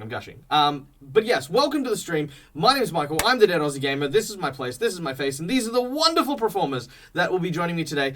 We are playing Pathfinder 2nd Edition, but we are playing an adventure from the Pathfinder 1st Edition stable called Rise of the Runelords. It is an epic tale run by our incredible GM Jared from Nothing Ventured, Nothing Games, an incredibly talented podcaster and streamer who has done just an amazing job making us all feel welcome. The characters here if you guys don't mind me taking the spotlight here, are none other than the delightful Nexon, played by Dawn from Roll for Initiative, a wonderful advice YouTube channel. Guys, if you haven't gone to check them out, you need to go check them out. Can we get, hopefully, we have a mod in chat who can throw out the links. But yeah, go check that one out. She's playing Nexon, the gnomish witch, who is currently bound in a cage after having been captured by a scarecrow golem while in the sewers beneath a place called the Shadow Clock. Currently, we were heading to the Shadow Clock in order to try and track down a person called Zanesha, who had been manipulating individuals throughout all of this wonderful place. Next on our list of cast members is none other than the delightful and amazing Carla from Dum Dum Dice, who plays the role of Cassandra, our halfling Oracle of Bones. And to also answer a question that was asked in chat earlier, an Oracle is a cleric who kind of got their powers unwillingly and are cursed in some way in addition to those divine powers. She has been cursed with a rot that has her body slowly decaying, similar to that of an undead. And she was with Nexon at the point in time that Nexon was captured, and is currently leading us and luring us to the place where we can hopefully save our friend. Next, of course, on our list is the very talented Caustic Phoenix, or Becca as we like to call her, who is playing the role of Rain, our Alcys druid, or a moose person druid. Now, while Cassandra and Nexon were out scrounging the sewers to try and get us some intel and make us an entranceway to try and get to the Shadow Clock, Rain had discovered a series of mysterious druidic rituals that these evil villains were using in order to potentially dominate people, as well as to siphon the soul of those polluted by the sin of avarice or greed, and use it for who knows what. So we don't know what nefarious plot's going on, but Rain is definitely right onto it in terms of like realizing, that there's some deep magics going on. And then lastly, of course, is myself, who plays the role of Malvolo the Inventor, who is basically a dollsmith. I have a puppet named Kalodi, who is currently occupying the body of a warforged that we may have maybe killed. It wasn't on purpose, and technically... We're borrowing. We're borrowing his body. So my puppets, I took off its head and I put my puppet's head on it, and now I'm controlling it, and, it's fine. Yes, together we are now arriving at the Shadow Clock, a twisted, gnarled, and scary-looking freaking building, where we hope to find not only Nexon alive, fingers crossed, but also a giant scarecrow to battle. We have met up with Nyx, who is our tiny little spider companion belonging to Nexon, who is guiding us in at the moment, which brings all of you guys up to speed. Now, one last thing, guys. Now, I know that you guys have already donated incredibly to the Starlight Foundation, but if you are guests to the Dead Aussie Gamer channel, then I want to let you guys know that the way that I run games here is I'm very audience positive. You guys get to influence the game. I've just put in chat a bunch of different donation tiers that you can donate to the channel in order to affect the game. You can give hero points to players. You can give sin boons, which are like magic spells, to players.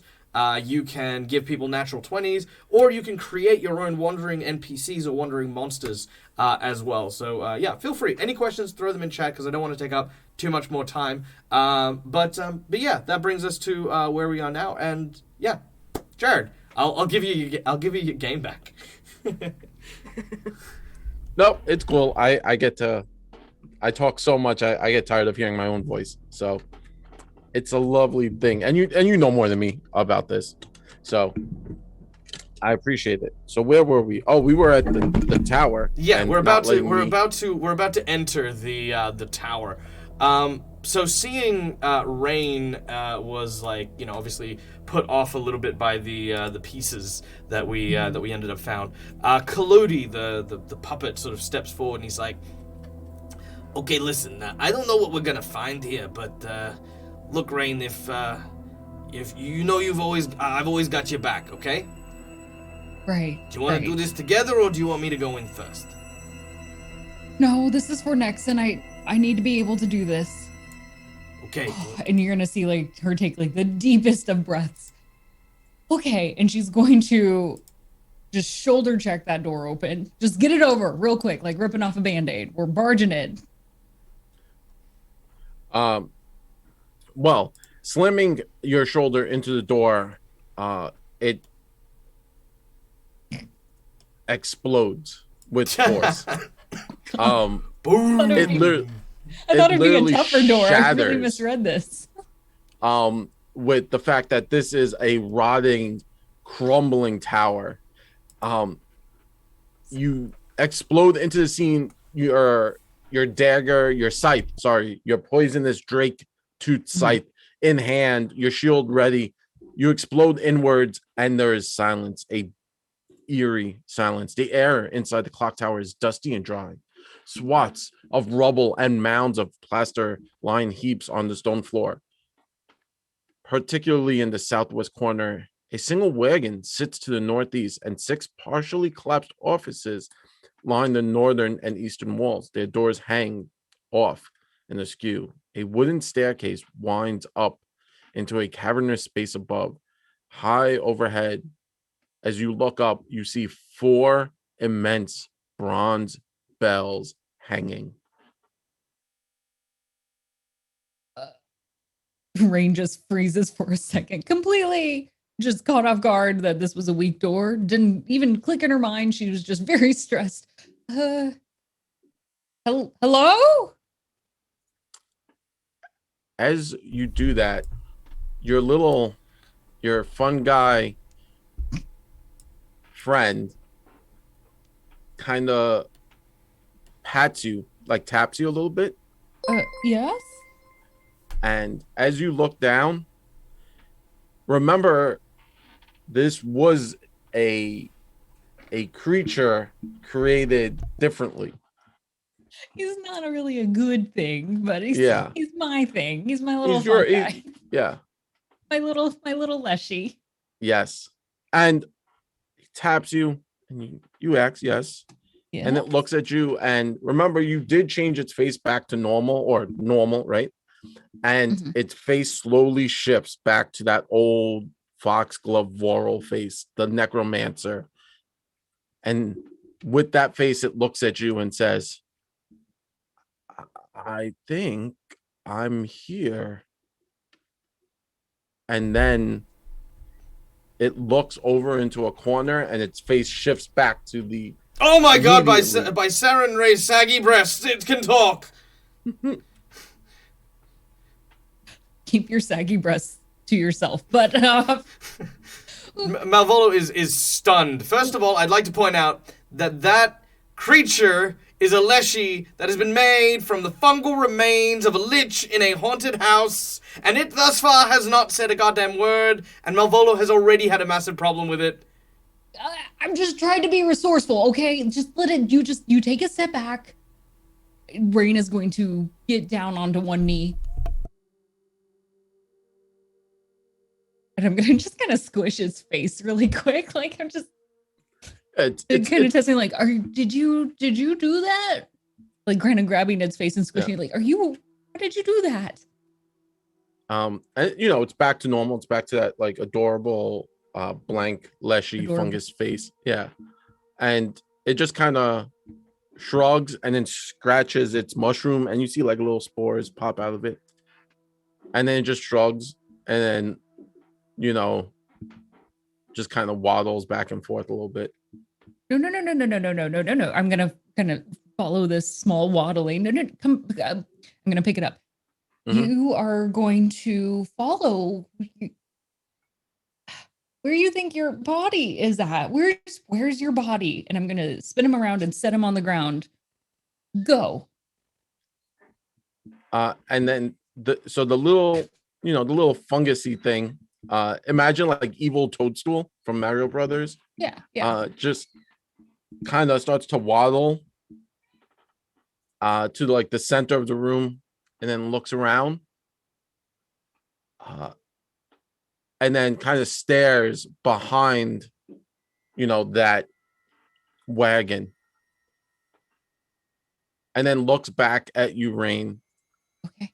And the group can see this, and it kind of shrugs a little bit, and then it looks back at the door, and then it nods, as if it's hearing or sensing something. Okay. Raina's gonna turn back to the group. I know we're not on the best terms with the lick that tried to murder us, but I think this is a good thing where we need to go. I trust it. As long as we get Nixon first. Right. Well, my thought is maybe they're all connected. Yeah. Maybe they're all locked up together. Is my hope, and it is my Leshy after all. We're somewhat connected. I sense it's being genuine.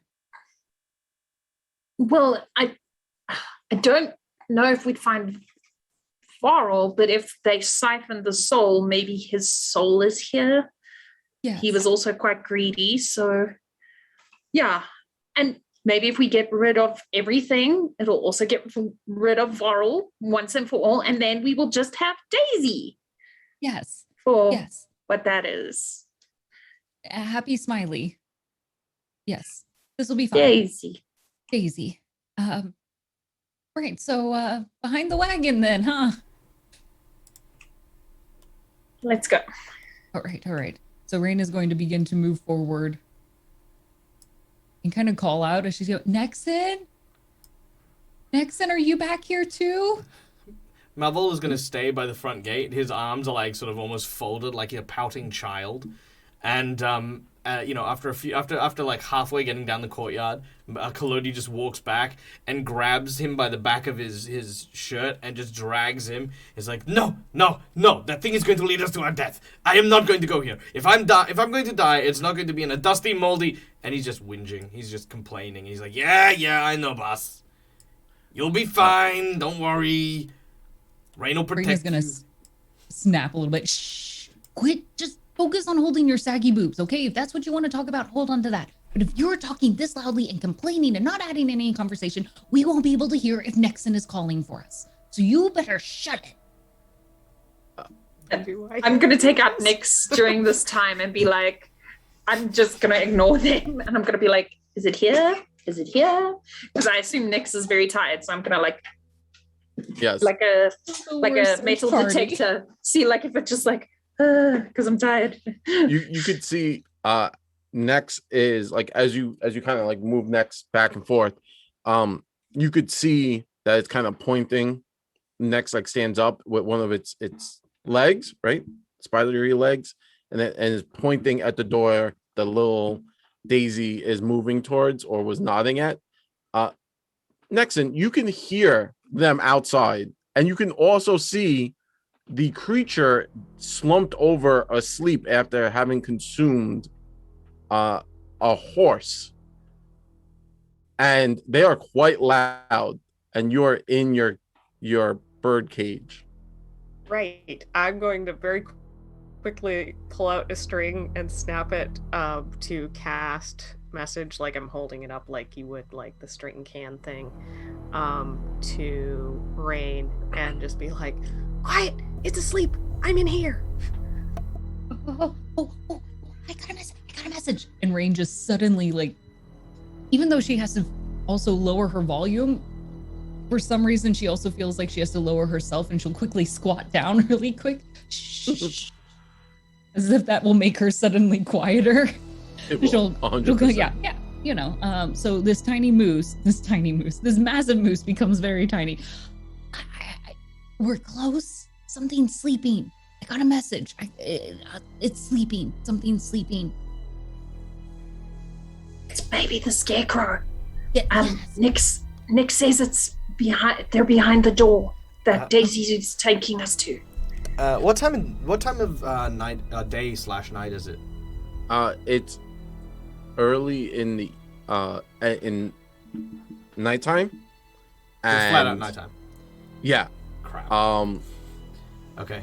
And you can now like it's asleep, or it's nighttime, right? So. Well, because it said the nursery rhyme said it was going to wake up, right, at night. Yeah, when the moon is high. How high's the moon, Jared? Well, you're inside, so it's fairly,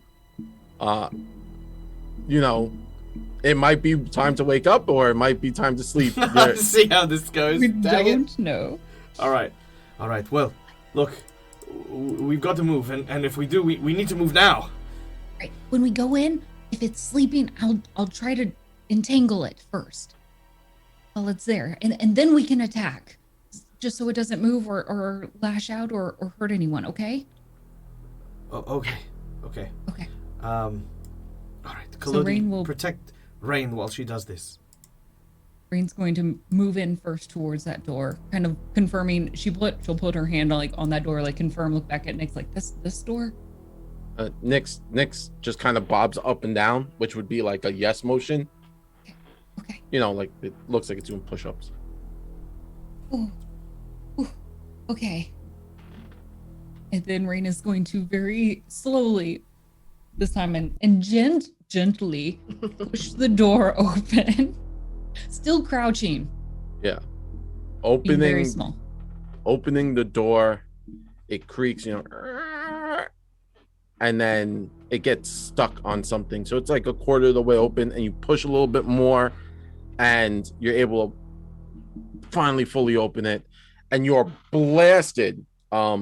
Next, at this point, you've gone nose blind, but Rain, this is your first time getting this, and it's disgusting.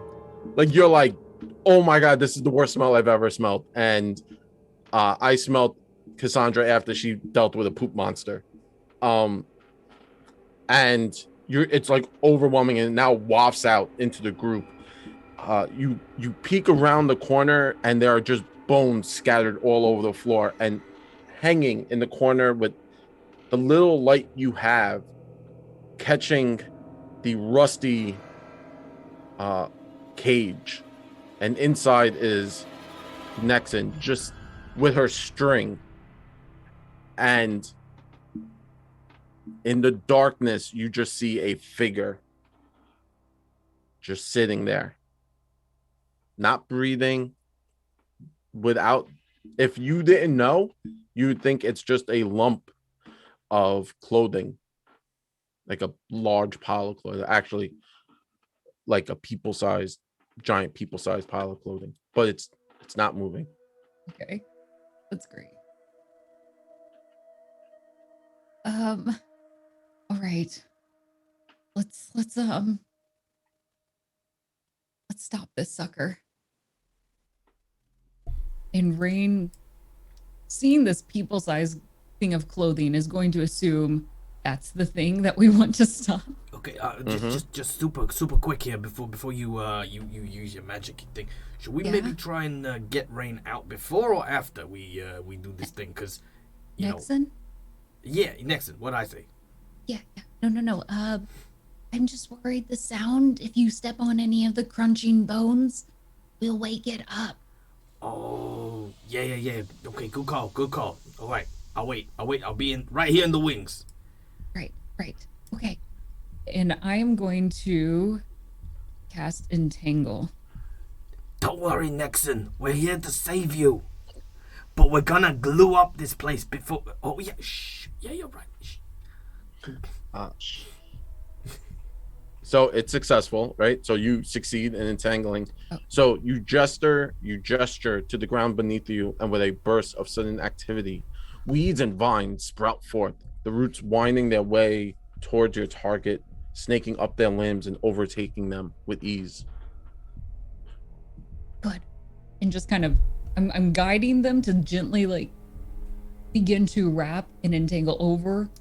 Mm-hmm. Kind of like a small hug. Like, hopefully it's not like a wrap, like real intense to wake it up, but like a gentle hug that continues to compress.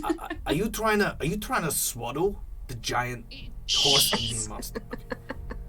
Okay. Now that it is swaddled, as you want to say it, it has a word. It's called entangled. I said it outside the door, but it's fine. You can call it swaddling, like it's a gentle baby.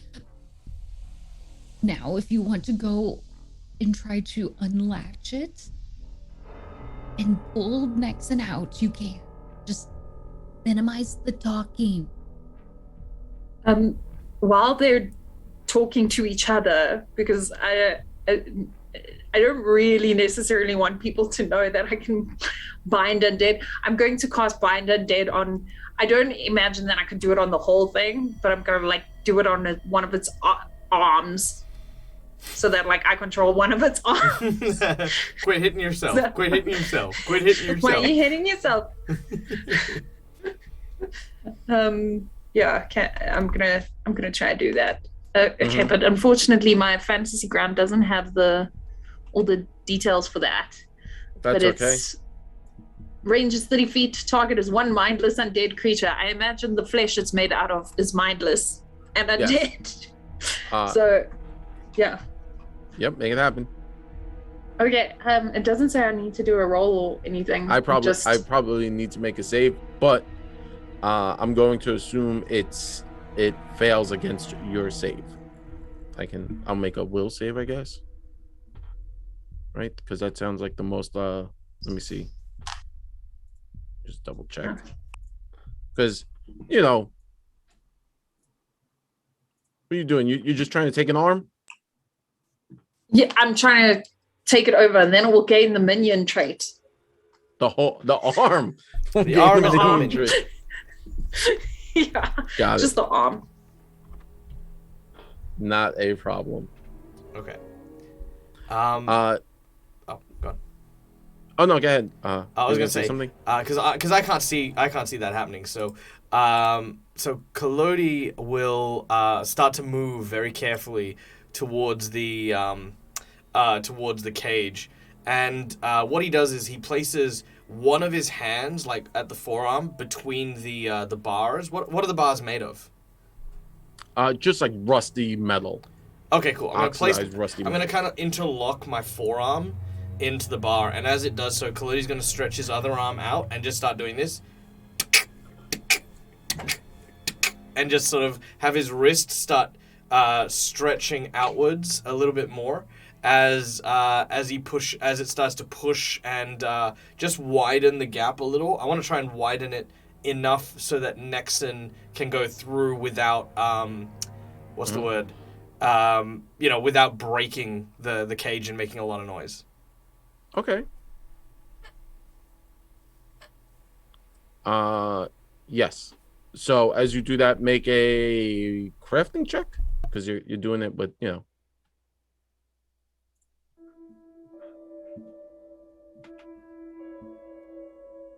Okay. Now I'm only asking this because I'm a puppeteer.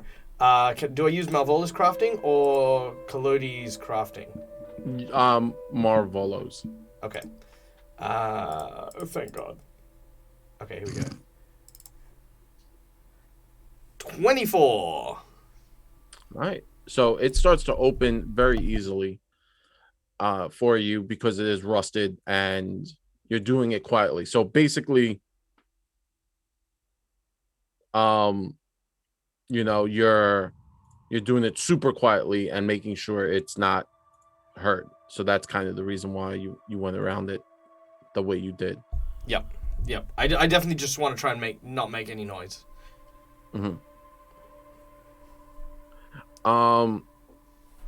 Sure. So you've made a hole and you've kind of done that. Now,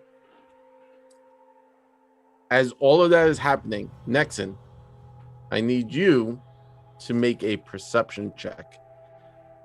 But you have a -2 because of your current predicament. All right.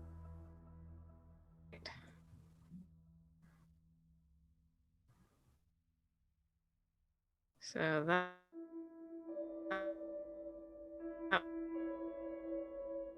would be a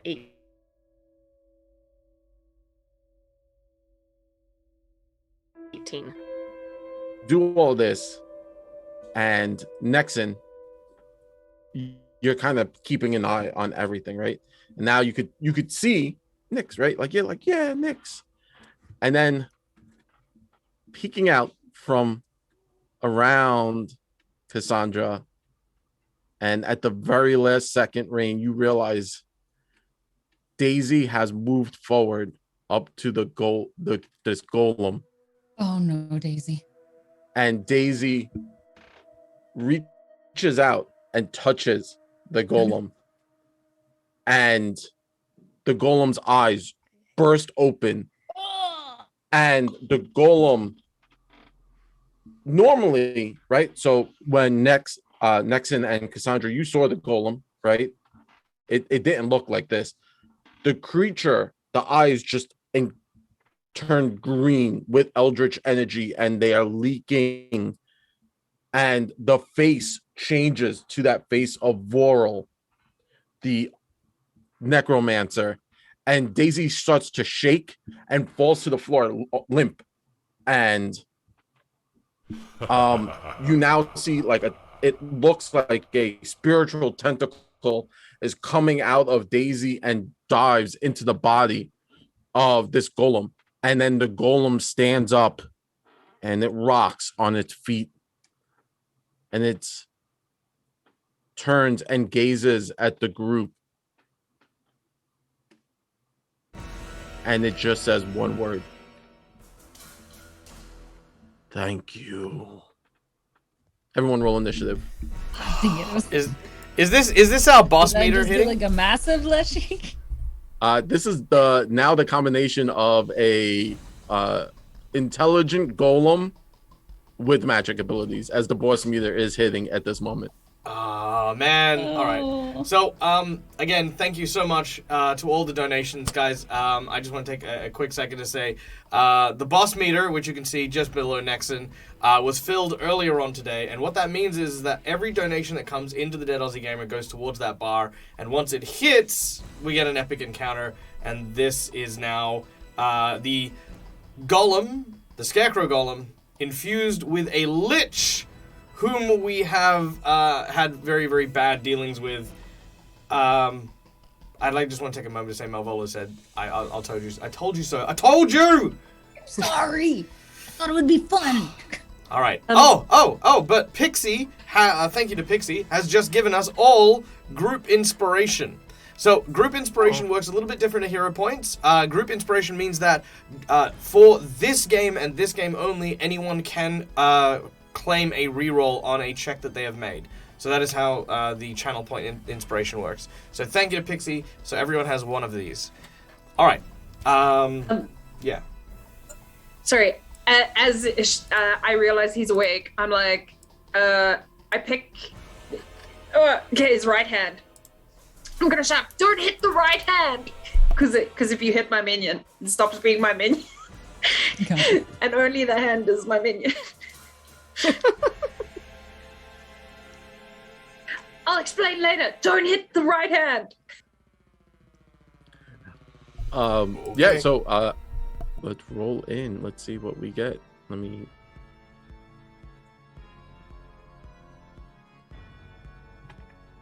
regrets. Freaking Daisy. Regrets. We all have regrets. Regrets. Cool. It is Rain's go. Rain, your friend is now standing.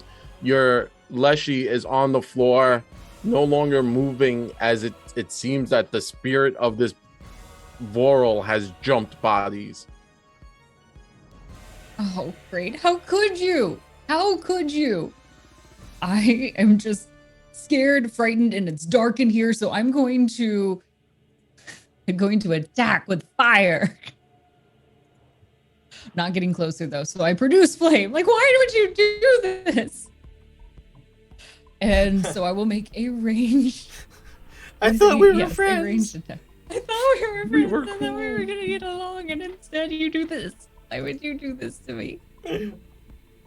I've made mistakes. So I will attack the giants. It's a miss. Great. Okay. It's okay. It's okay. Dang it. Daisy, are you still in there? And I'm gonna hold up my shield as my final action. Nice. Cassandra, is your go.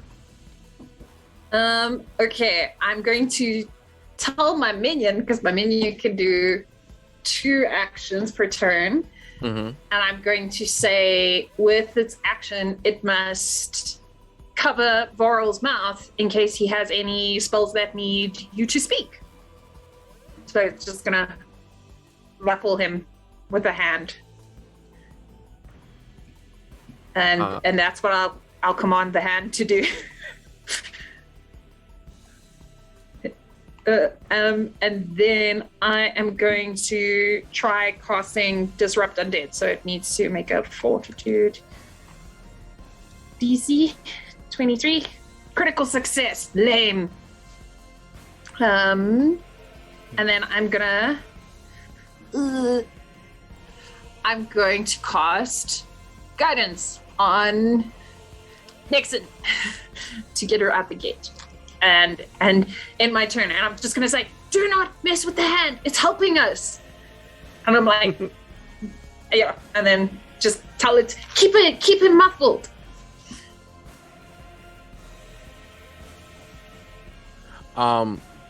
So the creature goes enraged, and the first action it's going to do is it's going to sever its own giant hand and just pull it off. So now it has a stump, but the hand is there. There is a giant hand, crawling hand on the map, by the way, which is your minion. And They're handy. Hey. Yay! Its next thing, it's going to try and kick the hand or push it back. So it's going to make a athletics check to push the hand.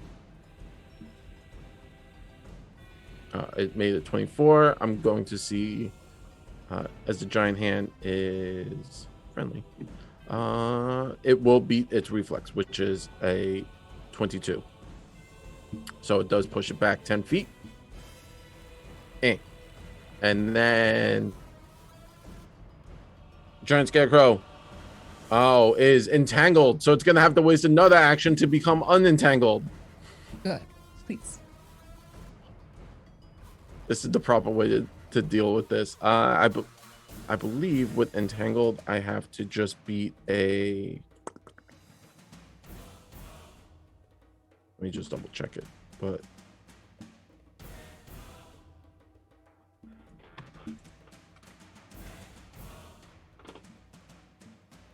Anything that we can do to waste this dude's energy and actions would be ideal.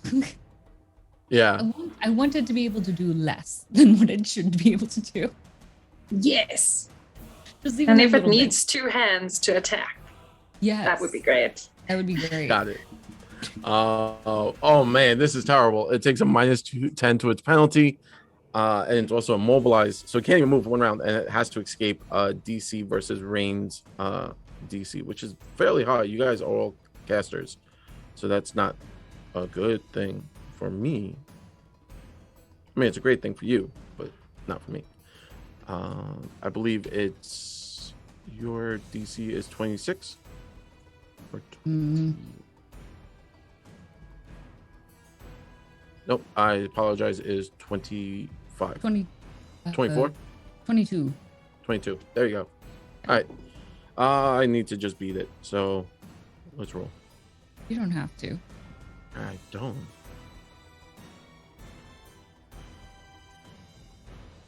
I clicked the button and now I lost it. Oh, it 19. doesn't. Sadly, that's my giant go. It was way scarier when I wasn't entangled. But Please don't next make me. it's your go.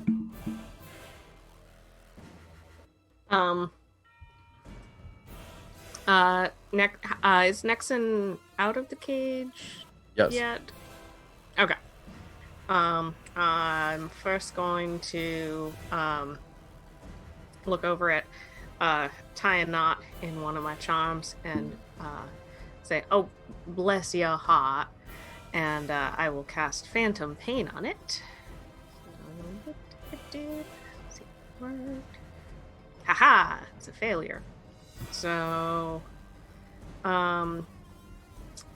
it will take Full damage and persistent damage, and is sickened 1. The persistent ends when it is no longer sickened. So that's 6 damage. So persistent, sicken 1. Okay, so it takes an additional 1 point. It's 1d4 persistent. 1d4. So roll a d4. All right. So 1. It's a 1. There you go. I wasn't trying to jinx you on that. And then for my last action, I'm going to pull out some of Nyx's webbing that I had and snap it out, and it forms the spectral spider web, and I will cast shield on myself because I'm right next to it. Because I'm right here. This is amazing. Sure.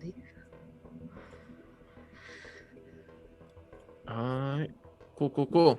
Okay. Marvolo Collodi. All right. So, obviously, seeing what is happening, Collodi springs immediately into action. As Collodi goes, "Okay, big boy, time for you and me to go one-on-one," and he flicks his wrists. And then quickly realizes that Malvolo didn't have time to give him his arm blades, so he's like, "Ha!" Uh-oh. Hey, boss, where's my weapon? It is on your back, idiot. And he goes, "Oh!" And he pulls out a sword. Which kind of looks very similar to the sword that Atlas had, except along its entire edge is the chainsaw appendage that Malvolo had as an arm. As he holds onto it with both hands, it sort of triggers, and there's this loud as he is going to use his action to swing at the scarecrow. What? Well, I rolled a 17 and I missed. So Okay. wait, hold on. No, that's not right. No, that's not right at all. Why do I have a +3? That should be a +13. Yeah. How many penalties do I have? What penalties am I running? None. Then why is that +3? That should be like... Sorry, my apologies. That should be like 30. New body, you have to figure it out. Yeah. Yeah, maybe. Sorry, let me try that. You didn't read the manual. Yeah, why is it +3? All right. Well, that's so weird. Well, I mean, would a 30 hit? A 30 would hit. Does it crit? 30. Let me double check. Would not crit. All right, well, that's fine. So with his first slash, there'll just be this as 22 damage cuts through the body of the scarecrow. Oh.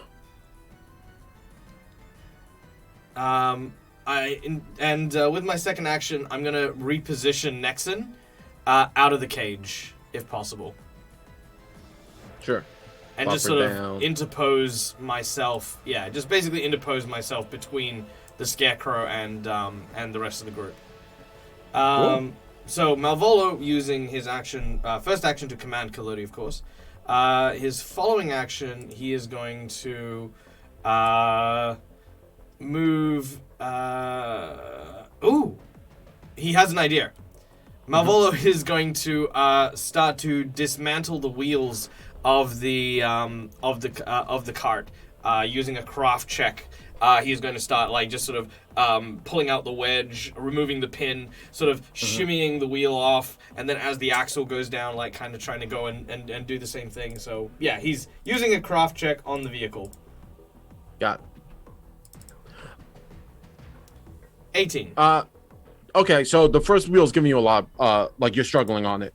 But you'll get it off, and then you'll on your next turn, you'll quickly move to the second wheel that you need to work on. Yep, sweet. As you're doing that, you start to hear a voice calling out from behind one of the doorways, and it's low, and it's like, hello, hello, someone out there? Hello, who goes there? Chandrian, please let me out. Do I don't have any other actions, do I? Or can I let him out? You could rush to the door to let this person out. All right, I will do so. All right, pushing forward, you open the door, and inside stands a halfling knight.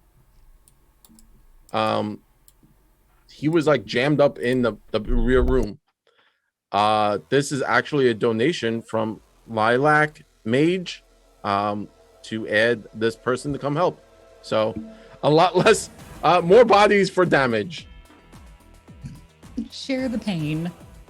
And he also, as a halfling, he bears a striking resemblance to Cassandra. Similar, it's in the nose and like the eyes, very similar. And it's their go because they did roll into initiative.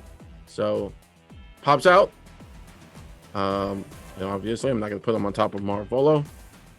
And looks at you and says, "Sirs, what's going on here? Are you here to defeat that beast inside?" Yes, and if that is what you want to do, then that is what we're here for. If, however, you own that beast, then of course not. Why would we do this thing? Nay, I do not own such a beast. I will help defeat it. And then kind of looks at Cassandra, and you guys make a face as if you recognize each other weirdly.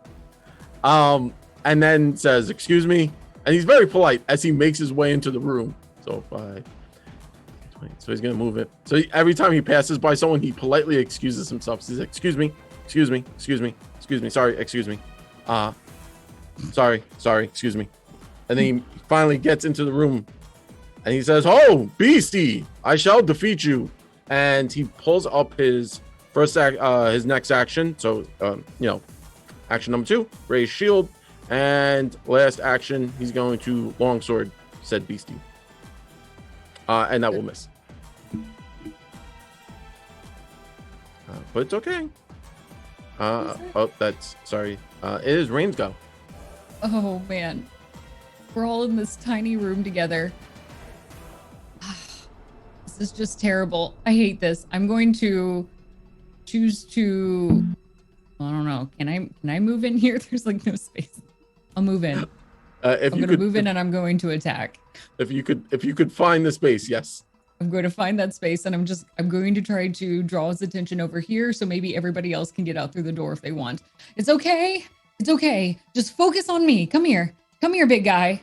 And I'm going to try to stab it with my dagger venom. It's a hit. The hit. It's a hit. Would a +1 make your critical? Because I did give Rain guidance. No, I gave Nixon guidance to get out of the cage. Never mind. No, a +1 would not. It is a hit though. Solid hit. 5 points of damage. Boom. Nice. All right, I'm going to attack it one more time. Just keep stabbing. It seems like the right thing to do. Okay, 24 misses. Great. No. This is fine. Just look at me. Leave the rest alone. Come on, Daisy. Come here.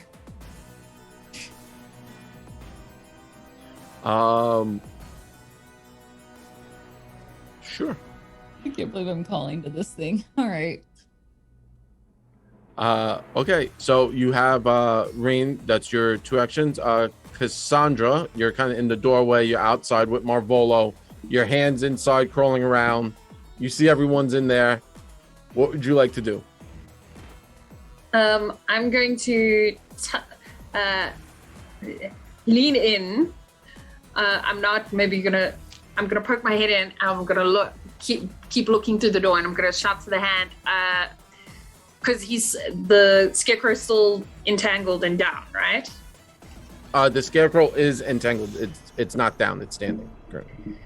Okay, I'm gonna say muffle him again, and that's what I'm gonna tell the hand to do, because I assume it's gonna take 2 actions to get their muffle, and then with my last 2 actions, I'm going to lean around the door and try disrupt undead again on him. He's a fortitude save, which it's failing. Yes. And then I'm gonna do some damage, hopefully. And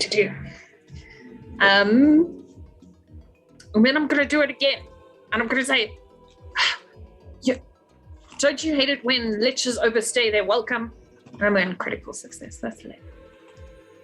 Wow. It's because I try to be punny. Yeah. Oh, sad face. Hope you learned your lesson. I hope you learned your lesson. Yep. I did, as I shout to the hand, give them a hand. The hand's going to try and jump onto this creature, crawl up, and try to maneuver around to get to the creature's face. It is the giant scarecrow's go. So its first action is going to swing on Rain, because she was stabbing at it. Yeah. That is a critical hit. Okay, that's fine. I can take it. That's the Ooh. damage. That's a lot of damage. Yeah.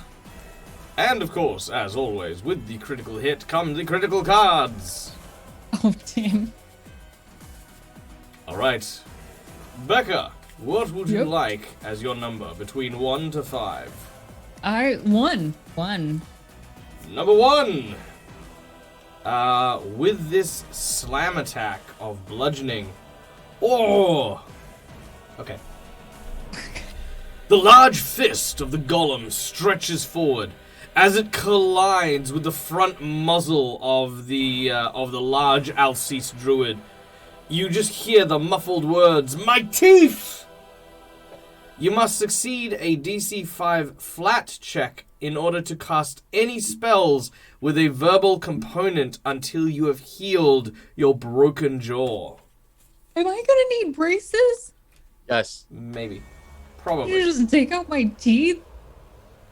So I roll at a d20? No, this is anytime you cast a spell. Yeah. Anytime I cast a spell, I Yeah. have to see if I can. Yep, anything that has a Great. verbal component, because you're speaking with a lisp. My teeth! Terrible. This is gonna be great. This is gonna be rough. No. Awesome. So that's first attack. Second attack, it's going to fist Kalodi also. Please no. Because we're... Phrasing. That hits. Oh no. Not too bad for Kalodi. Not as bad as a critical. Yeah. And the last thing, as it throws its fist into Kalodi, trying to knock him down. Okay. So as that happens, right? Rain, after taking that shot to the face, you're dizzy, you're wobbly. You look over, and you could see that this creature, right, has kind of taken up a position over your Daisy. And it looks as if it's every time you hit this creature, right? Like everything you guys have been throwing at this thing, hitting it, it should be dealing way more damage. It's not. And you look and you realize Daisy now has gashes all over its body. And It's transferring. and it looks, and remember that eldritch tentacle or like umbilical cord is still active on between you and Daisy. Okay. That is a free insight check from McBluff. So thank you, McBluff, Thank you. to help you guys in this. And with that being said, it The is tentacle! Nixon. Get the tentacle thing!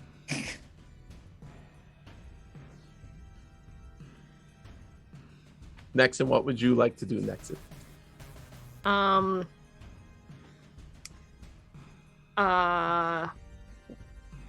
I get to touch Daisy? Yeah, because you're tiny and it's very large. So you would do the...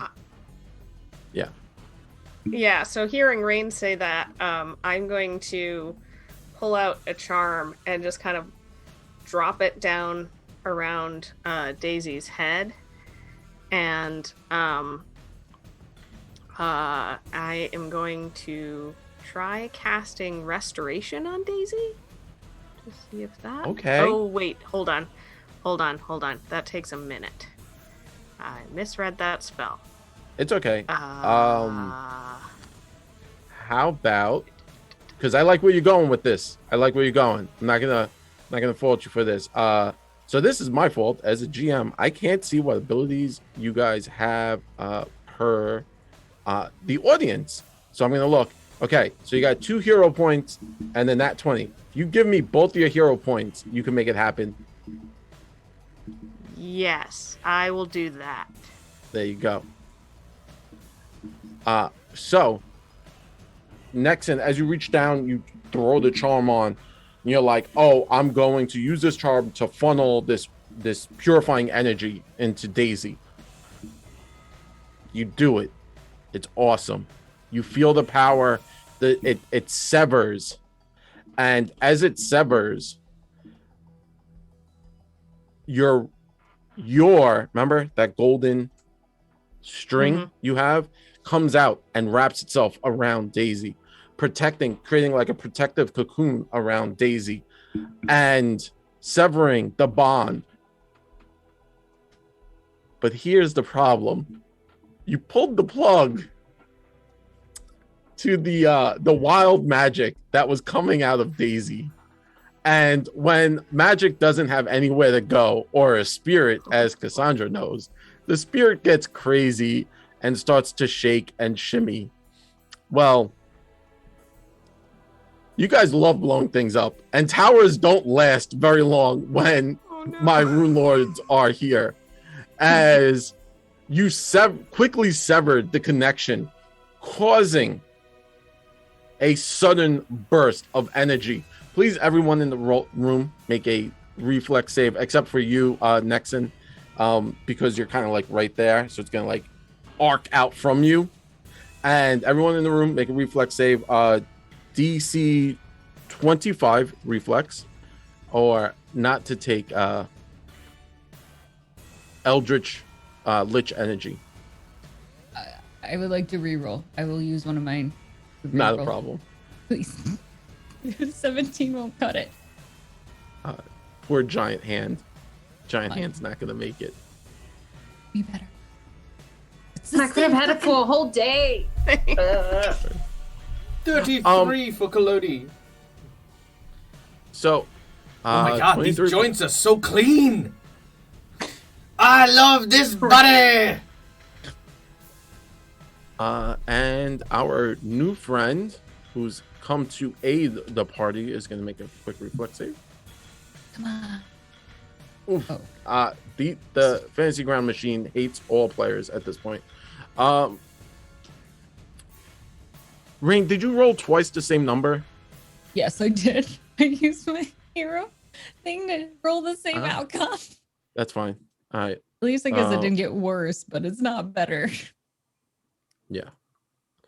Okay. So if you failed, Yes. you will be taking 16 points of Eldritch Chaos Magic. If you pass, you'll be taking half. But severing that connection causes the golem to start to rear and like buck. Like you could see this thing is now in terrible pain. It doesn't understand what's going on. It is shaking and knocking the walls as if it's in anarchy. Kalodi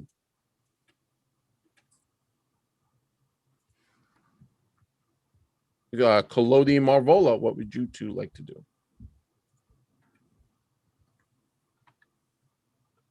right. Well, with the explosion of energy, how does the golem look?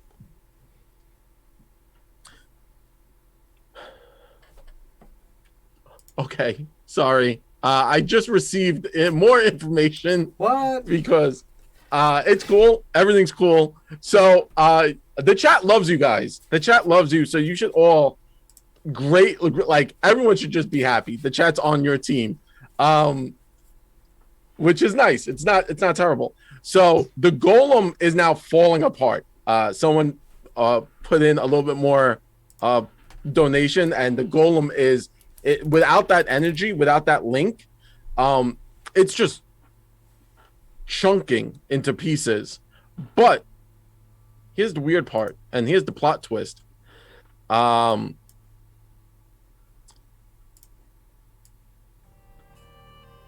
The golem's like falling to pieces. Vorl is upset. You can now, as the creature kind of like the skin slots away, you could see a eldritch ended figure, this ghostly figure of Vorl, and it looks and it makes eye contact with you, Cassandra, and as you have this connection with the afterlife, you're flooded with memories. And your world kind of spaces out. Everything spaces out.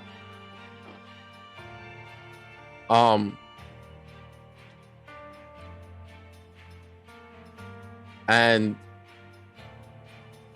you see that the figure is standing there, and you see all this, the world, and you now see your own family, and it pushes forward into the future. Those family members who you've missed because you were displaced, and you can see them, and you see your family, and you see a connection because this other person, this knight that has come in to seek vengeance, is actually a distant relative of yours who is also cursed with undeath. And the spirit of Vorl kind of lingers for a second, and then the madness that had come over this person when they were alive seems to dissipate. And they make eye contact with you, Rain. And he says, "Forgive my family." And fades into nothingness.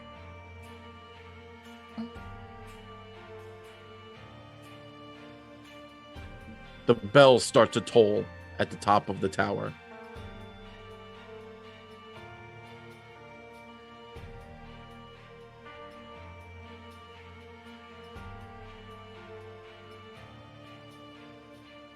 Sorry, to confirm, Chadrin, Chadrin, yes. Chadrin. So he's a distant descendant. Has he got the same curse, or is he cursed with undeath? He is similar curse to yours. Oh, okay, so it's okay. Okay. I'm just gonna stand there looking at him and be in shock. I'm not gonna do anything.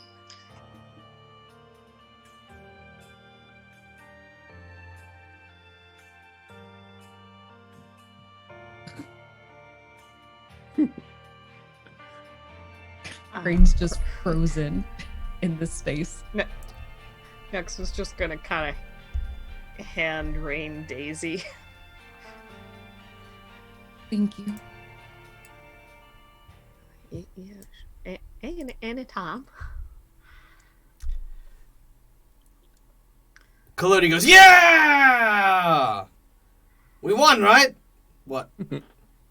What? Shh. No. Oh. I mean, yes. I look down at the giant moving hand. I go, high five? High five? The hand gives you a high five. Yeah! He knows what it's all about. You're coming with me, little friend. I'm gonna pick up the hand and I'm gonna go outside.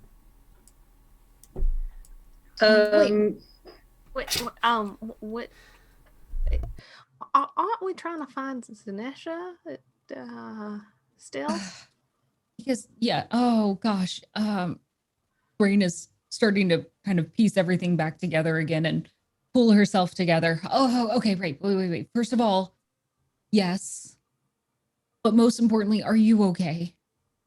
I mean, you were in this cage and I mean, mostly okay. I was just a little creepy, and luckily he didn't try to eat me. He had other stuff. I think I was a later course. right. Brain's like looking around at all the rest of the debris and pieces all around. Okay.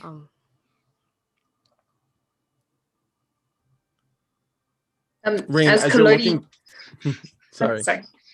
As you're looking through the pieces, Chadrin walks forward and starts to kind of look through the pieces with you and picks up a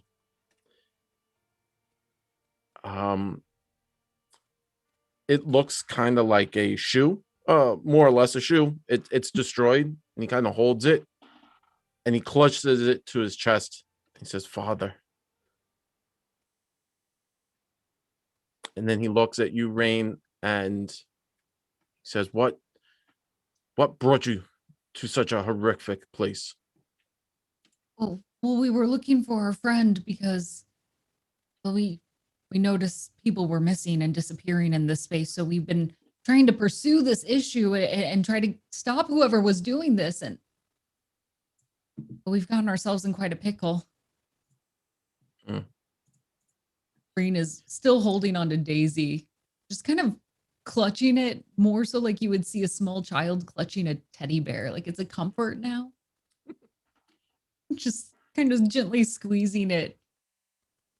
I mean, mushrooms have soft bodies, so Daisy is of a comfort right now, as little as that can be. Fair enough. He looks at you and he says, I too was looking for someone important in my life.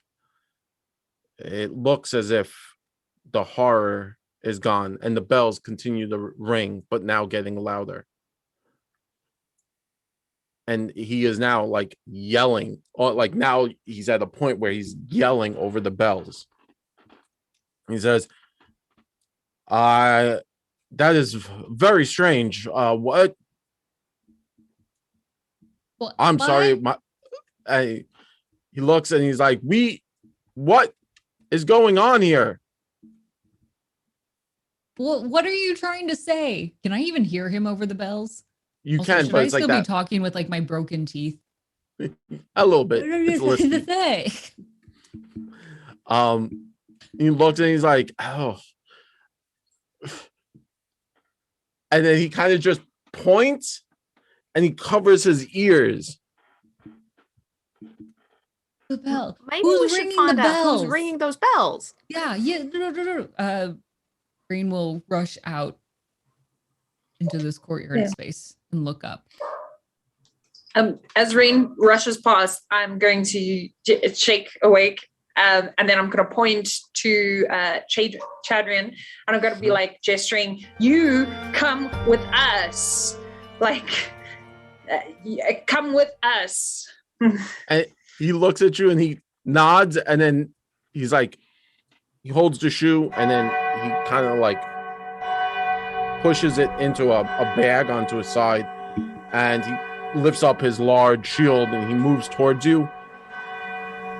And then you can see he's just like staring at you, Cassandra. He just won't stop staring at you. Do I want to waste? I'm gonna casually, is he gonna come past me? Yeah, he's now going to try and start to move towards like the front.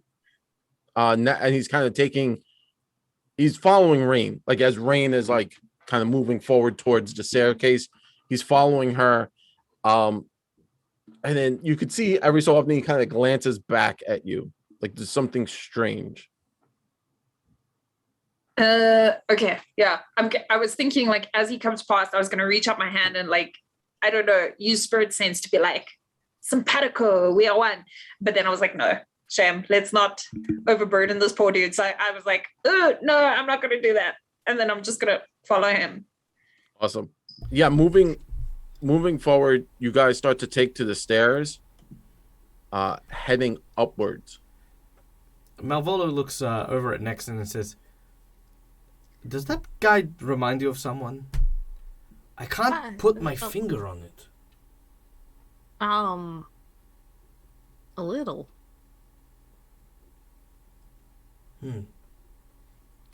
Well, I mean, yeah. What about you, Cass?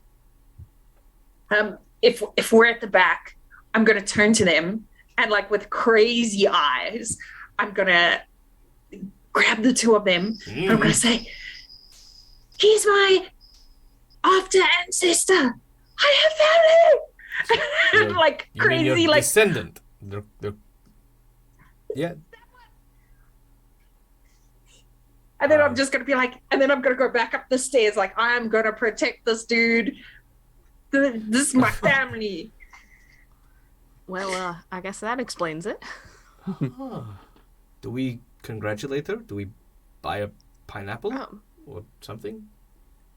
Pineapple, new congratulatory fruit. Yeah. What you don't? That's what you give at people's births. Yeah. Happy. Here's a. Maybe it's a happy Southern pineapple. Hemisphere thing. Carla gets it. Yeah, it's like here. You know, you're in hospital. Have a Now, fruit. pineapples are fun. Yeah. Never heard of.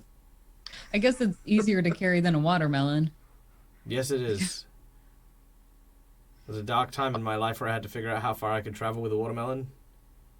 It was. Struggle. Don't laugh! Don't laugh! That's normally that's part of it's just a joke, but that one's not one. Yeah. Really struggling there, huh? Oh, I traveled so far. It was. I hated that watermelon by the end of it. It was my Wilson moment. Wilson. Wilson. Hated that one. As you make your way from the first floor up to the second floor, the bells continually to ring and they get louder and louder as you go. Make your way to the second floor, and this is all rickety. The building itself is swaying left and right, and as the bells toll louder and louder, they suddenly start one at a time stopping till there's no more sound, and you are now at the third floor. As you've made your way up 3 floors up this tower, Chandran has kind of like kept pace with you, Rain, and you could see he's trying to get ahead of you because he's like trying to get the shield up, but he's hustling. He's just I've got hustling. a shield too. What is he doing? I'm not letting him get in front. I'm staying in front. As you get there, a voice calls down from above. It says, "I see you've all finally made it and gotten past my guard. I don't know how you've done that, but I should congratulate you. Here, let me give you a gift." And you could hear a loud creak and crack. And 1, 2, 3. So I'm just gonna roll a D6 because there are 6 of you on this map at this point. Great. Well, 7, but one person will get. I won't count the hand as its own entity. 3. All right. So, as you're going up, you hear a crack and a creak as suddenly from the roof, one of the bells launches down the stairwell, coming down the center. I need Marvolo and Nexon to make reflex saves to jump out the way. I would Malvolo would like to try and make a reflex save to simply push Nexon out of the way and take the damage. Oh, I Ow. rolled Okay. a 28. Heroic.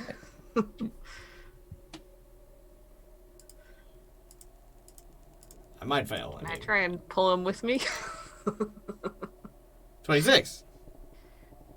okay. You both did very well. So as Marvolo heroically tries to push Nexon out the way, Nexon's like, "Not today," and grabs your hand and pulls you with her.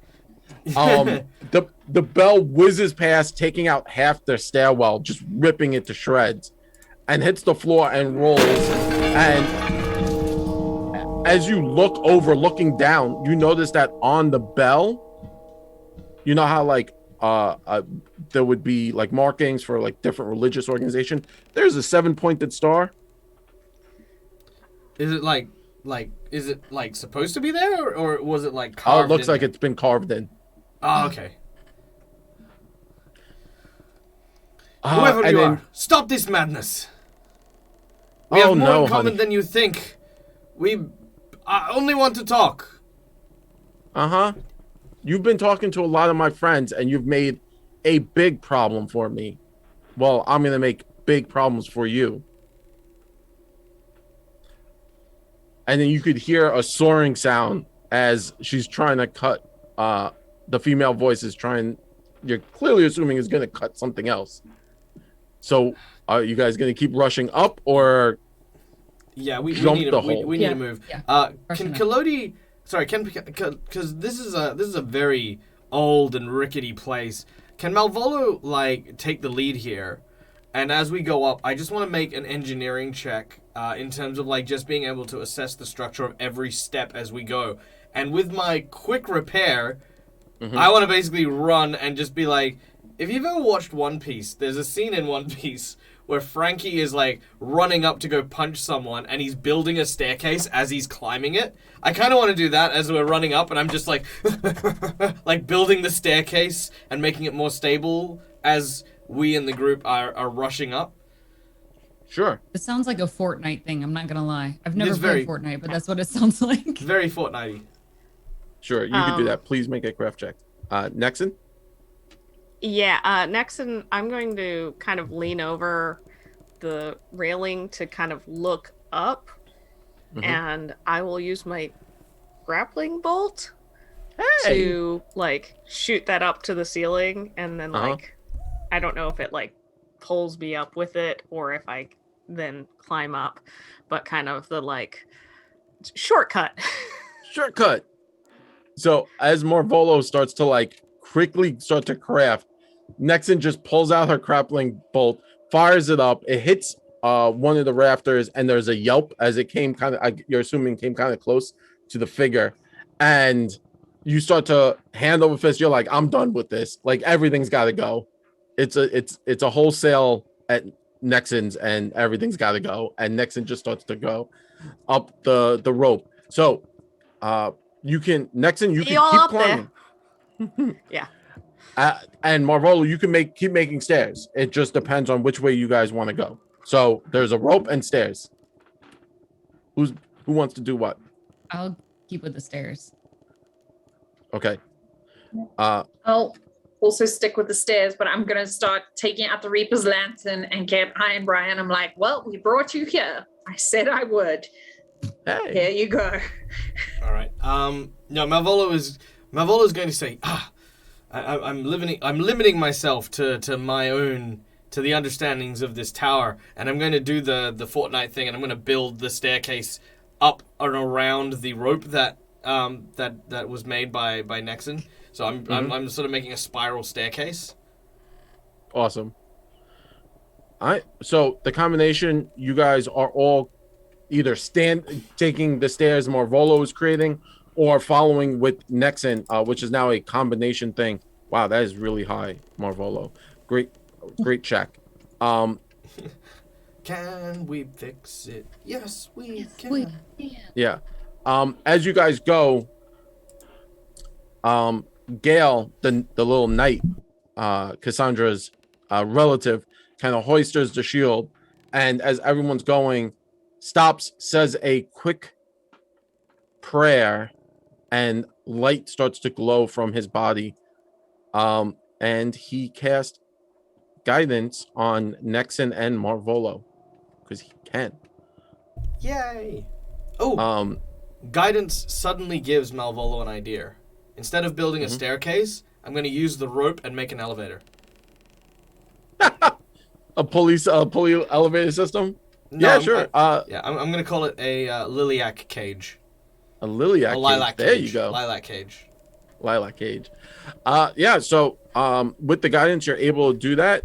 You start to pull yourselves up, and he, Gale, the little knight, Chadrian, looks at everyone and says, "Ah, this is good. We will finally finish what we started. I appreciate everyone being here. You're all seem to know what you're doing, and that's crazy because you're the first group of people that seem as mad as I am to do stuff like this." Well, we just see that it has to be done. That's it. This is something that can't continue. We're just glad you're with us, too. I mean, obviously, these are very monstrous beasts, so the more that everyone can help, the better it is. Well, of course. Helping is my middle name. Well, it's not, but you know what yeah, don't worry about it. What is your official name? Chadrian. And then he goes off. He has got like a very long name and then ends with Gale. Is Cassandra's last name any of those? One of them is Cassandra's last name. What is Cassandra's last name? Inyi, which is actually a Mandarin for bone. Huh? There you go. That's my side. Chadrin, is it? Yes. Okay. Well, it is good to have such a capable individual. You seem like you're very experienced. You must be a very proud man. Do you have family? People you care for deeply? And he touches his chest where he had placed that boot, and he said, "I had family. I cared for very deeply." Well, do not worry. You are still young. I'm sure there is someone out there, filled with enough love for you. You seem like a very brave individual, destined to live a long and very helpful and healthy life. We will fight together. I hope so. And together we will all live through this experience.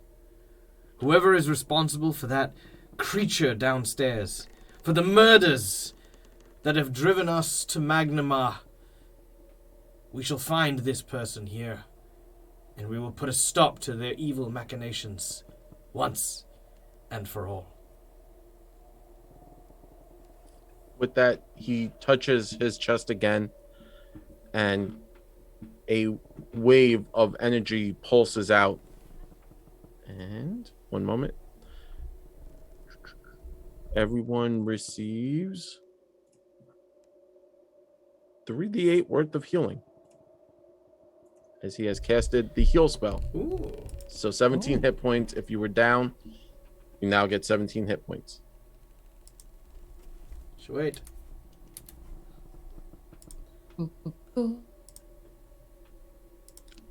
With that, the lilac machine that Marvolo had put together using Nex's grappling bolt contraption kind of stops and jerks to a halt, and you look up. Oh, sorry, super quick.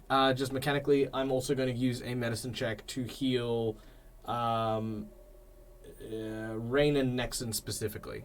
Sure. With my warding ability, which allows me to heal multiple people at the same time, and I can do so as a standard action, so it literally takes a second. Also, and then I'm going to take 10 so that I can do my thing, and yada, yada, yada. They heal 31 hit points. Yes. so everyone's at full health. Yeah. You can I think take I your still have you can -9. take your healing, Chadrian, and make way for medicine. We live in an age of science now.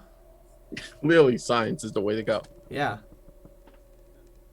Technically, because we're older, we lived in an age of science. that's true. And- Actually, because we came from the past, we actually came from an era where it was unheard of for mages to use more than one school of magic. That's how old we are. We're old school. So right now, I just think that Chad's got like only healing magic. That's it.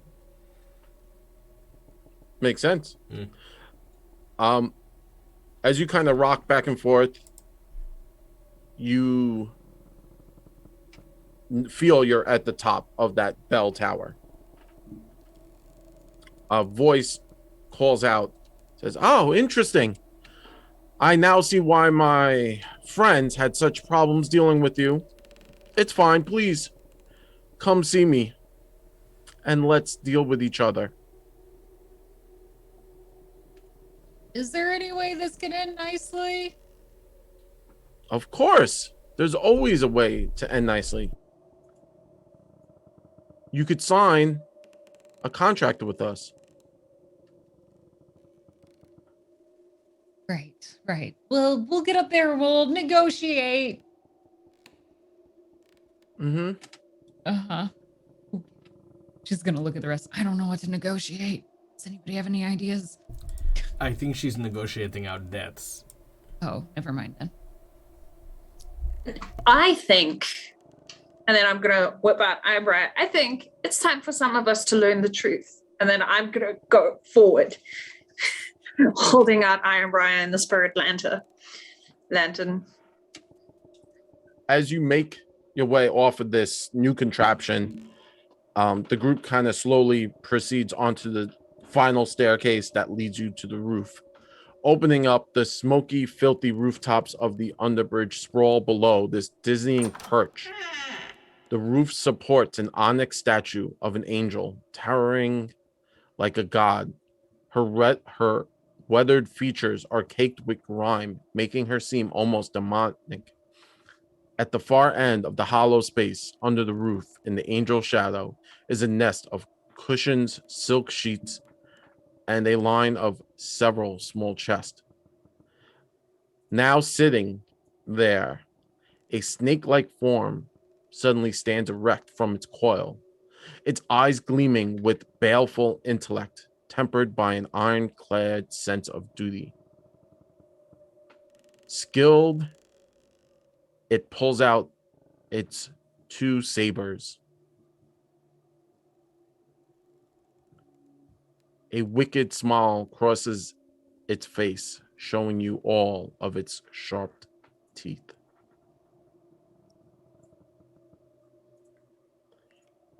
Welcome. It's taking you a while to get here. I'm glad you're here. Now, what seems to be all this problem? Right. Hi. Who do we have the pleasure of speaking with? Mm-hmm. The mistress of this tower and of Magnamar. In your tongue, it would be Zenesha. Oh, you're the mistress of Magnamar. Yes, The whole thing. whole thing. It's all me, baby. Self-appointed or?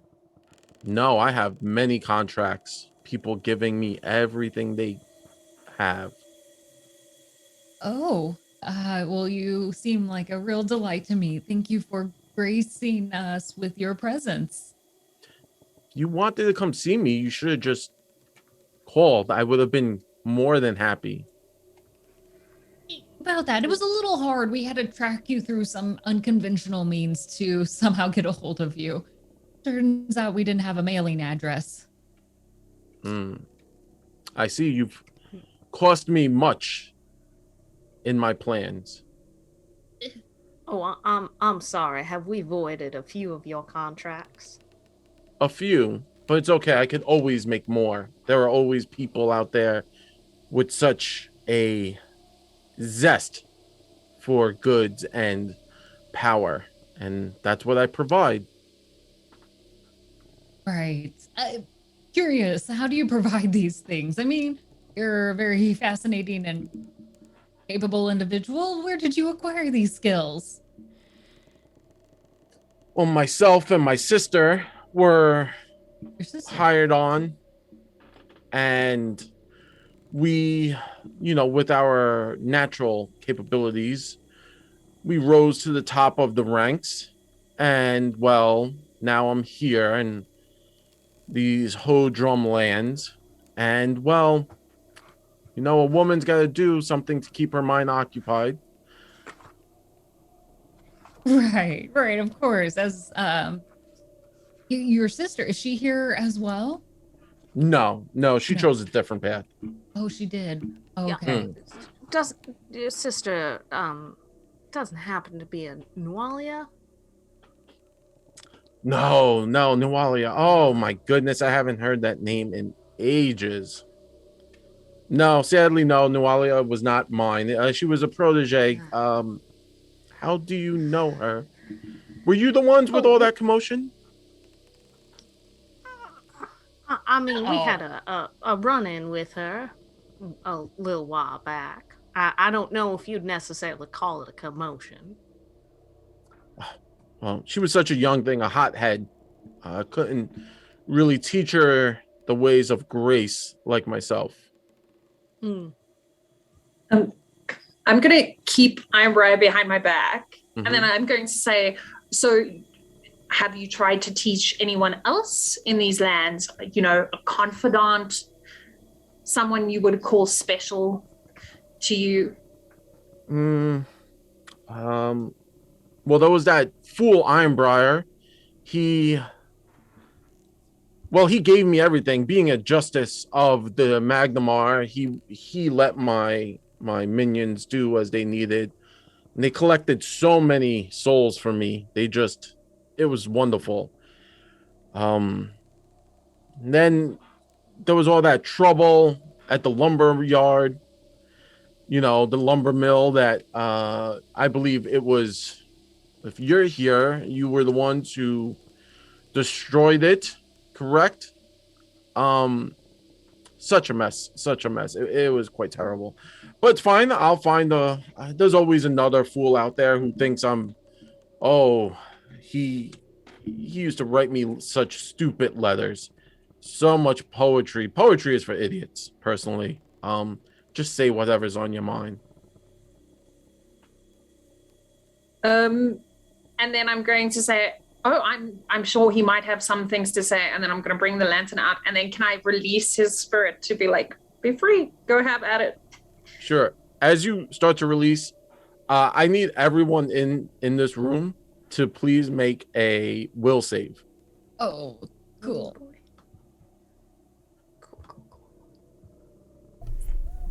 That's a 1. Oh no! Yay! Critical save. That's There you 20. go. I got my paladin. I'm going to use my hero point and reroll. Can I do that? Yes. Oh, don't forget before you use the hero point, you have the group inspiration still. Oh, I would like to use my group inspo. Yes. Group inspo. Group inspo. I don't want to get that 1. Hey! Nice. Ooh, Yay. Cassandra got Awesome. an at 20. Okay. There are a lot of numbers on the board. So cool. So as you go to release Ironbriar, you start to raise your hand and you suddenly feel very sluggish. And you realize, you look down and there is a rune now glowing as she was buying time. And she casted a trap of sorts and allowed it to activate, and your feet all start to turn to gold. And those of you who let me see, so we have Cassandra got a nat 20, Rain got a 32. Okay, so everyone except for the nat 20s is slowed 1. Basically slowed just removes 1 action during your turn. Okay. So everyone is slowed 1 as your feet start to turn to gold, and you pull out the lantern. You pop the top of the lantern. Ironbriar appears, full of wrath and rage. Hearing that, and he screams, "My love!" and he rushes her, and she reels back, casting, raising her hands, trying to defend herself with her sabers, as he slams into her. Cassandra, please roll 2d8. 2d8. Okay. Is this an 8 or a 10? No. Okay, this one. Sorry. I'm sorry, I'm a 3d8. professional. Sorry. Oh, okay, let me add one. Did it roll? Okay, they didn't come across, so that's fine. Okay. 16 points of ectoplasm damage as the spirit rushes into her and starts to swarm her, causing her to freak out and scream. She's slashing. Everyone roll initiative. How bad could this be?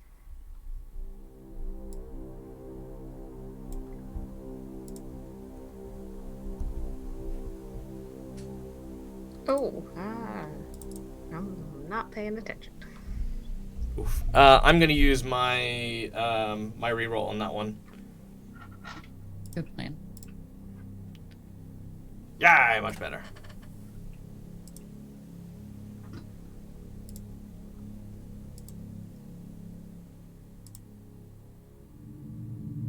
Oh, crawling hand. You're slowed 1. Not like this. And let me roll my new favorite character in the game. Yeah. So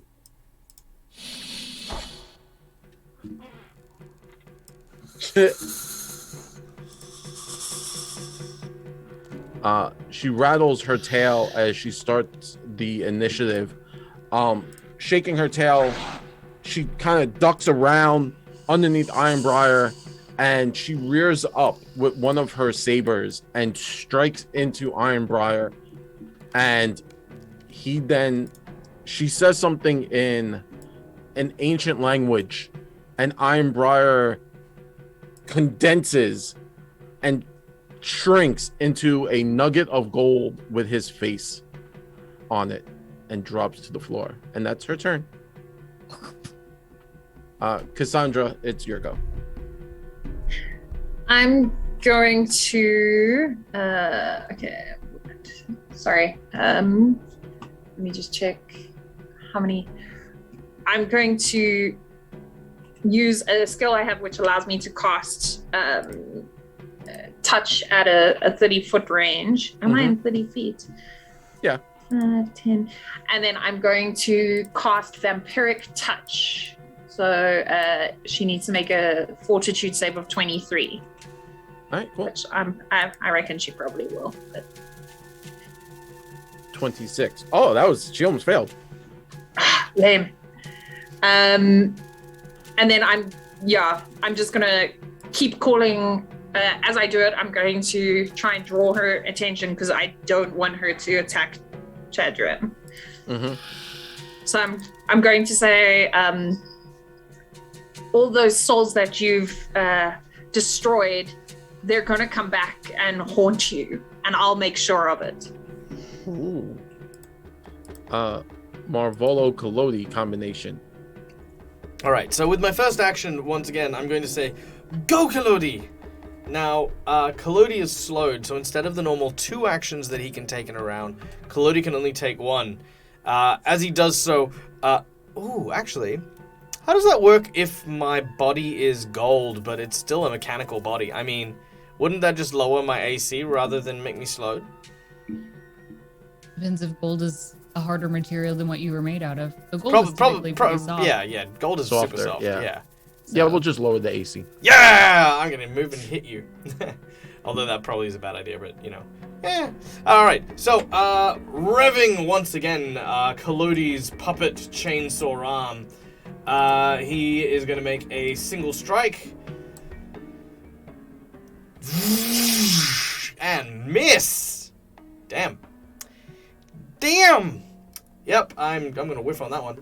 So that was my first action with Malvolo. The second action is sorry, that was the first action with Kalodi. Malvolo then turns and says,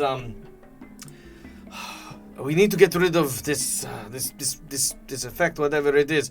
Everyone, hang on, because I don't know what is about to happen. Oh, I might be able to help.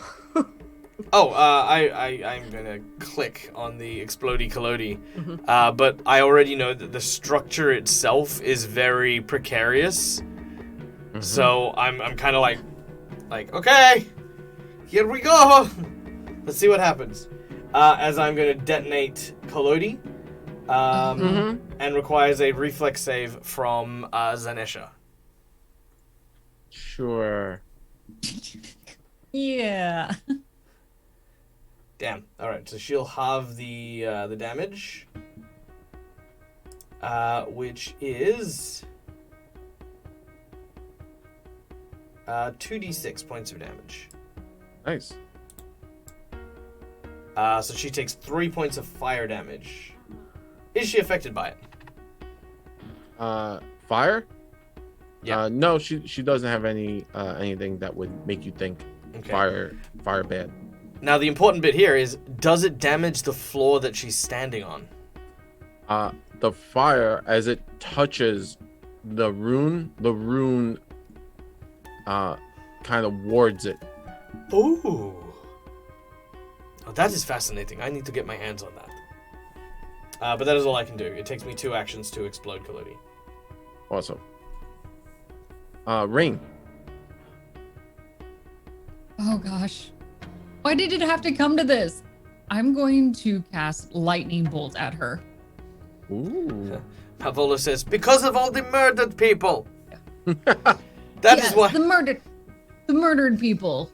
May you be shocked with the revelation of the effects you've had. I don't know, something like that. A woman was put into a lumber mill. It's true. Okay, don't add the sound effects. All right, she'll need to make a reflex save. Oh, damage. Critical success. She chooses not to. Oh, wait, no, damn it. Of course she does. She's of like, course nah, she I'm does. good. I don't want to take that damage. That's fine. As you fire the lightning, she kind of like ducks down and uses her saber as a conductor, and she just like almost wrangles it and shoots it off the edge of this tower. Just feeling really disheartened. Like, what? Why do you have to go and do that? Okay, cool. That's fine. That's fine. Brain just feeling baffled. That's all for her turn. Cool. It's Grail. As you guys were yelling out all the horrific things that happened, Grail kind of like enrages by the horror and says, "Be gone, fiend! I will defend my new friends." 5, 10, 15, 20, 25. Gets up to her and then swipes at her with his longsword as he was, and that will hit. And he deals 9 points of damage, and that is his only go because he was also slowed down. So first, there you go, Grail. Nexon, what would you like to do? Nexon is going to pull out a pair of scissors, and she's kind of going to just to everybody else it looks like she's just kind of grabbing in the air, but she's trying to grab the magical spell effect and then snip that with her scissors. And I'm going to cast Dispel Magic on this rune that's causing slow. Okay, yeah, let's do it. Dispel Magic. Sorry, I gotta look this one up because I attempt a counteract check against the target. Okay, so you just you roll your spell. Can I use my nat 20 on this roll? Yeah. Oh yeah, definitely. That makes life so fast. Yeah, nat 20. Boom. So as you do all that, and nat 20 just click, and the rune shatters, and with that you could see Zanesha like yells in pain, and there seems to be kind of like a mental backlash. Roll 2d4.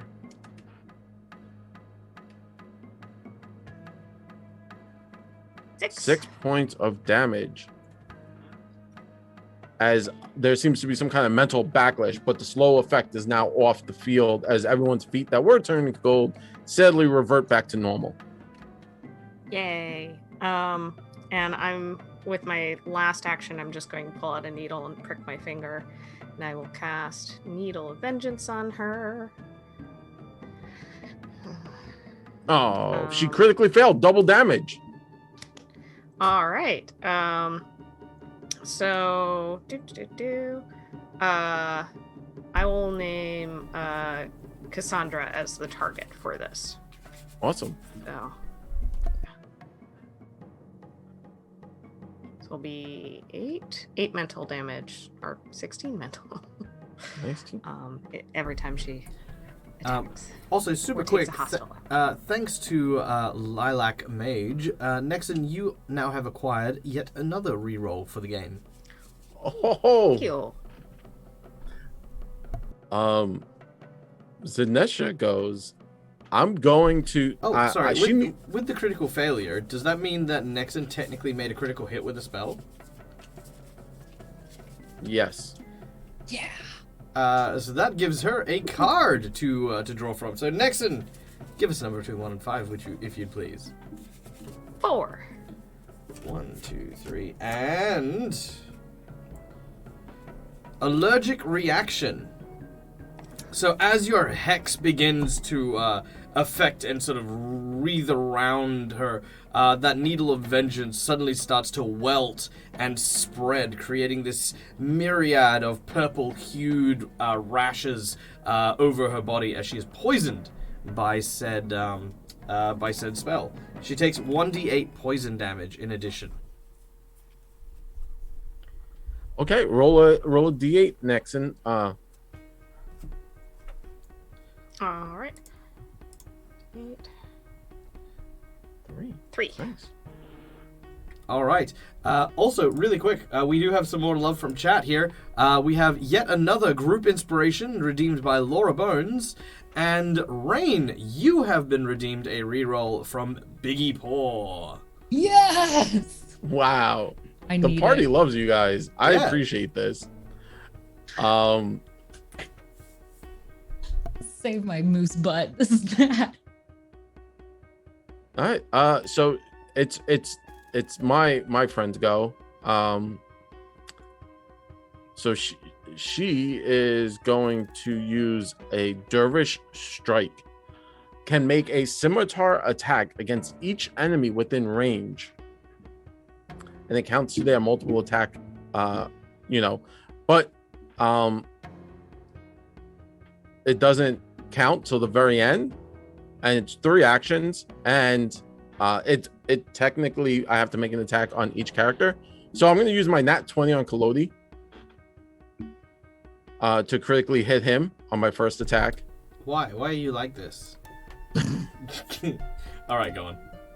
And then my second Chandragale will take the regular hit. So All right. first one on that person, and If you Kalodi. hold shift on it when you drop it on Kalodi, it'll crit. there you go. Done.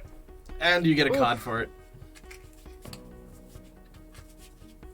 All right, what are you getting for it as the sabers cut into the wood of poor Kalodi? She's gonna take a number 1. All right. So is these slashing or piercing sabers? These are slashing. All right. Swing through as your massive critical strike cuts through Kalodi. Because of his hollow form of his puppet body, it smoothly slices through the main chassis of its chest piece and cuts into another target adjacent to you. Poor Chadron, in the wake of the attack, now is being struck as well at the same bonus that you struck at. which, because you've used your natural 20 token, means that your bonus is a 20. So I'm gonna assume that hits. Now it's not a natural 20, so unless No. it's 10 over, it won't crit. But if it's 10 over, then yeah, it will. Let me just double check Chadron, because Chadron's equal level with you guys. You guys 25. So with that 20, that will not crit. It'll just be a regular hit. There you go. Chadron's taking Collodian Chadron, man. They're just getting beat. All right. Yeah, definitely getting knocked around a bit. Yep. But it's okay. It's Cassandra's go. Cassandra, what would you like to do? Okay, can I know it's not in the rules, but I feel like maybe I can wangle it story-wise. Can I, seeing Chadrian get stabbed, and I just realized like I finally have family, can I use spirit sense, and then I will take 2 curse points, like, so I'll go to a major curse to make it that I bring the spirits up to defend Chadrian. Is that, Yes. and I'll spend my natural 20 and my hero Yes. point if I have to. Yes, So- that will be fine. You're able to summon the spirits, and as you do, you kind of do that thing everyone's seen before. Your eyes go black and starry as you reach into the outer planes, and you pull forward the spirits, and they all start to appear one by one around Chadron, creating like a defensive form. And as you look, right, with your eyes, and obviously everyone sees the spirits appearing, but you look and you actually see some of your family that you had left a long time ago have appeared in that form also. Yeah, and I'm just gonna shout like out loud, and I'm gonna shout, "You leave my family alone!" And that's when I'm gonna do the cost. Yeah, I don't care. It's family across space and time. I'm gonna protect this bro. Awesome. Collodi Marvolo. You guys are killing it. All right. I am going to. Do we see these ghosts? Yeah, she's brought them into the physical realm. There's a bunch of ghosts around Chadron. Oh my god. Okay. Well, if that's being the case, now Malvolo is not a heavy combat character. He never really has been. Collodi is going to continue trying to chop away. He's using one hand to kind of now hold the interior mechanisms together and make just a single swing of a natural 20! I am going to rip you a new one. Open my guts, will you? I will show you. Eat 42 electric buzzsaw saber chainsaw weapon damage. I was actually so prepared for him to miss, to be honest. Like I was starting that spiel on oh yeah, Collodi's not going to do much. This is mostly going to be rain and the ghosts and stuff like that. Then BAM! Nothing. Collodi's like, yeah, that's what you get for not having faith in me. Jeez, you're supposed to be my father. Yes, no, no, this is not how that works. I am not your father. Please do not go around telling people this. Papa? Papa, why? Alright, let's see what I get. I'm gonna go with 2 for my crit card, which is slashing. Target is enfeebled 3 until healed. As this is, of course, as mentioned, a deep gash along the stomach. Again, Collodi's sword is a rotating blade of little mini blades that is fueled by electricity that ran across the gut of the large snake woman. But Malvolo's on the other side of the rock, so he doesn't see that. And he's like, we need to do something quickly. This is a formidable foe, and I've got very little that I can... He then looks, and he sees, standing next to him, is a severed giant hand. And he goes, I have an idea. Okay, maybe I can do this. You, little thing, come here. Yes, that's right. Okay. Can you press against this, please? And I'm going to try and have the golem's hand start pushing the statue of the giant angel, while I am going to use my craft check to dislodge it from its mounting. And I'm going to try and have the giant angel like topple over and onto Zanesha.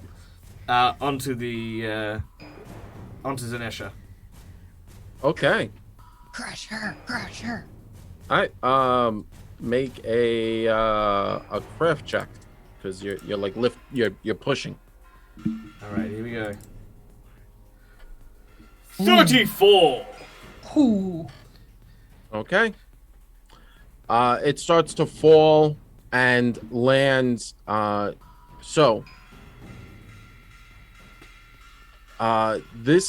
is a weird conundrum. As you would be pushing it, you're pushing it towards Chadrin, who is also on that because they're all in the same place. Remember, it's a large statue, right? So it's very large. So it's getting pushed in the same direction.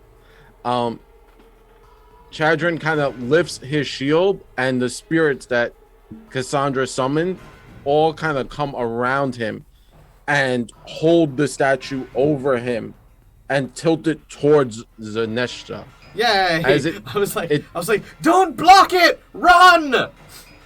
As it tilts and falls onto Zanesha, deal 4d10 points of damage as it is collapsing down. Ooh, please be high. Well, I mean, just as a question, would a 34 crit against her AC if it was 10 higher?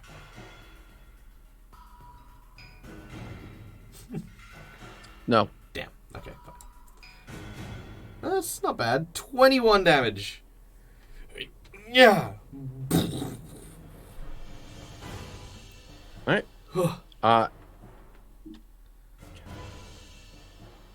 I'm gonna give. I'm gonna like not. I'm gonna imagine that the hand is trying to give me a high five, like Kalodi gave a high five, but Malvolo's a germaphobe, so he's gonna just sort of like use his like little wrench thing that he used to like dismount the mounting, and just sort of like touch him with the end of my tool, and then wipe my tool. Got it. As that comes tumbling down, it falls onto Zanesha, dealing damage. She kind of wiggles around, pushing it, and it slides, and it knocks the back half of the tower loose, falling down into the land below. Rain, what would you like to do? Okay. So that back wall behind her has fallen, right? Yes. Oh, do I do this? Yes. I do this. I am going to Titan Wrestler, and I would like to try to push her off that edge. Ram right up. I'm just getting a charging start. Okay. Yes. And I would like to try to shove her off the edge. Okay. Really fast. Okay, yeah. So you come full charge, full tilt into her. Trying to slam all your weight into her, knock her back, make a athletics check. Just like how I shoulder charged that weak door at the very beginning, I am shoulder charging. Which was the best part, by the way. Just, I'm taking this door out, poof, into dust. It was a warm up. Yeah. Oh, that's just a 20. Wait. I want this to work. I'm using my nat 20, that gold little medallion thing that I've got under my name. I'm using that thing. I want that to work. Okay. No. She's not hurting my friends anymore. Rain, as you rush forward, you slam into her, shoulder charge. Nat 20, You hoist her up, and she's a large snake person, and you toss her off the edge, like full on, like over, like full press, throw her over the edge. She screams as you launch her, and as she starts to fall, Die Hard, like falling off the tower, just reaching up, and her tail whips up, and yeah. So Chadrin failed as the tail wraps around Chadrin and yanks him off the edge, and he starts to fall with her. Chadrin starts to go off the ledge, and as he does,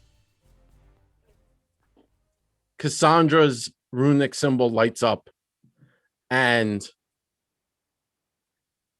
her energy connecting to Chadrin creates like that umbilical cord you saw earlier. It reaches out and wraps around him, and all her energy, and as you see her holding onto him, she starts to pull him back, yanking him back from the edge.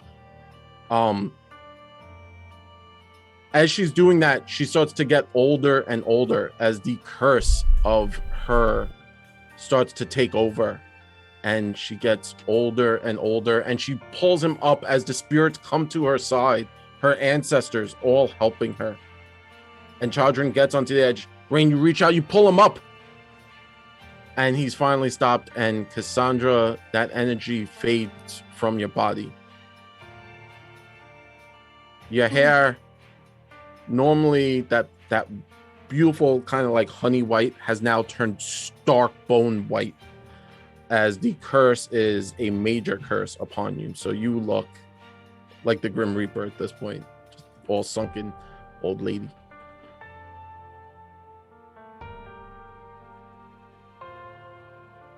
Rain is And pulling then- him up all the way and kind of faces him and then turns to look at Cassandra. Oh God. And then I'm gonna like very weakly point to Chadrian, and I'm gonna say, I need you to look after my family. And then I'm gonna point to the other people. And then I'm gonna collapse because I'm tired. Yeah. Nexon's gonna try and like catch her as she collapses Mm-hmm. to like kind of ease her down. Sure. Yeah, you grab her, you have her. She's just tired. She's drained a lot of her magical energy. Chadrin looks, and now realizing what has happened, he rushes to Cassandra's side and grabs her hand. And he just looks at you and like, rubs his hand over your head, and he says,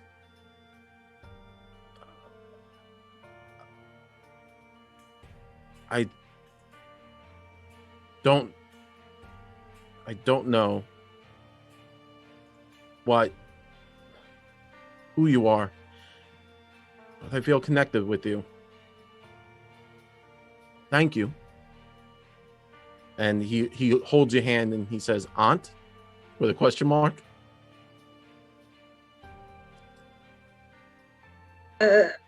If I'm still conscious, I'm gonna like say, I guess, and chuckle a little bit, and then I'm going to say, is she gone? We need to protect them. And I'm gonna keep pointing to the others. He's like, no,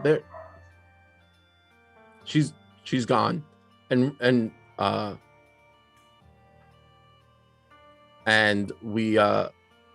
we see kind of Kalodi lean over, and he looks down, and she is impaled on that statue that Marvolo had pushed over the edge.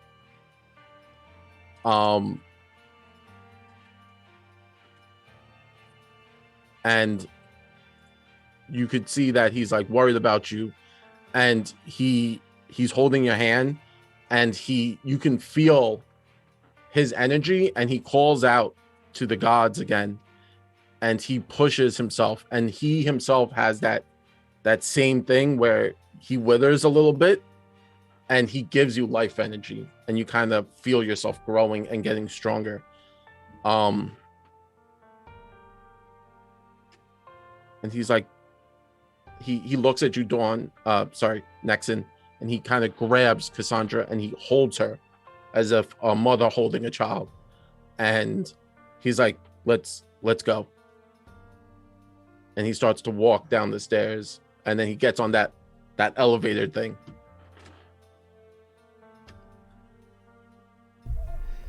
Yeah, As after kind of helping. Yeah, Malvolo will sort of very nonchalantly gesture at Kalodi and then get onto the elevator. And Kalodi will look at the giant hand. Mm-hmm. Oh, the hand has stopped moving at this point. Oh, I was gonna say Kalodi then picks it up and just throws it off the edge while no one's looking, and just let's not think about you anymore. And then I'm going to get onto the elevator. As the elevator starts to go down, Malvolo's knees just go weak as he sort of just falls to the knees as he just kind of like, it's been such a long journey since the murders at Sandpoint, from being accused of having killed all these people, to finally have some closure on who was responsible. There's just this wave of relief from Malvolo, because even though he hates the sheriff with all of his heart, he did not want to lose his home. He did not want to not be welcomed in Sandpoint. He didn't want to be a fugitive. So he's just like borderline crying.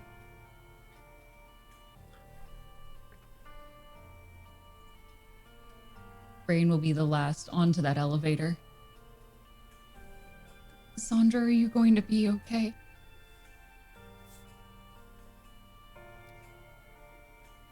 Honestly, I'm sure with some time, and it comes out like very slow and weakly. Of course. No, of course. We'll find a great place where you can rest and heal. Thank you.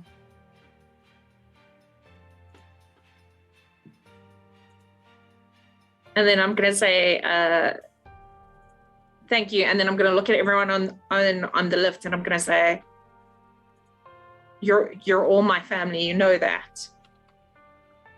And like, because it's weak, and in case, I said I just want you to know that in case.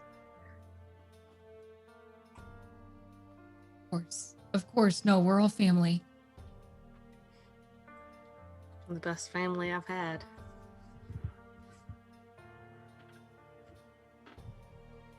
But just in case, let's just assume it's all good. You'll get better, and then we can go back to drinking at the tavern again.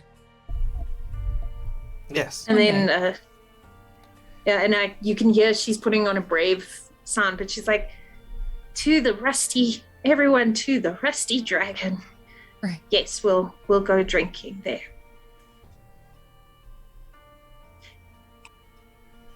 Kalodi will start to lower the elevator carefully down the side of the interior of the shadow clock. And before we leave the area, Malvolo is going to go over to the impaled corpse of Zanesha and gather everything. Her all of her gear, her attire, any parchments and stuff like that. I'm not going to read them here because I know that everyone's kind of tired and exhausted. My plan is to take it back to the halfling halfway house that we've been resting at, and we'll have a look at those there.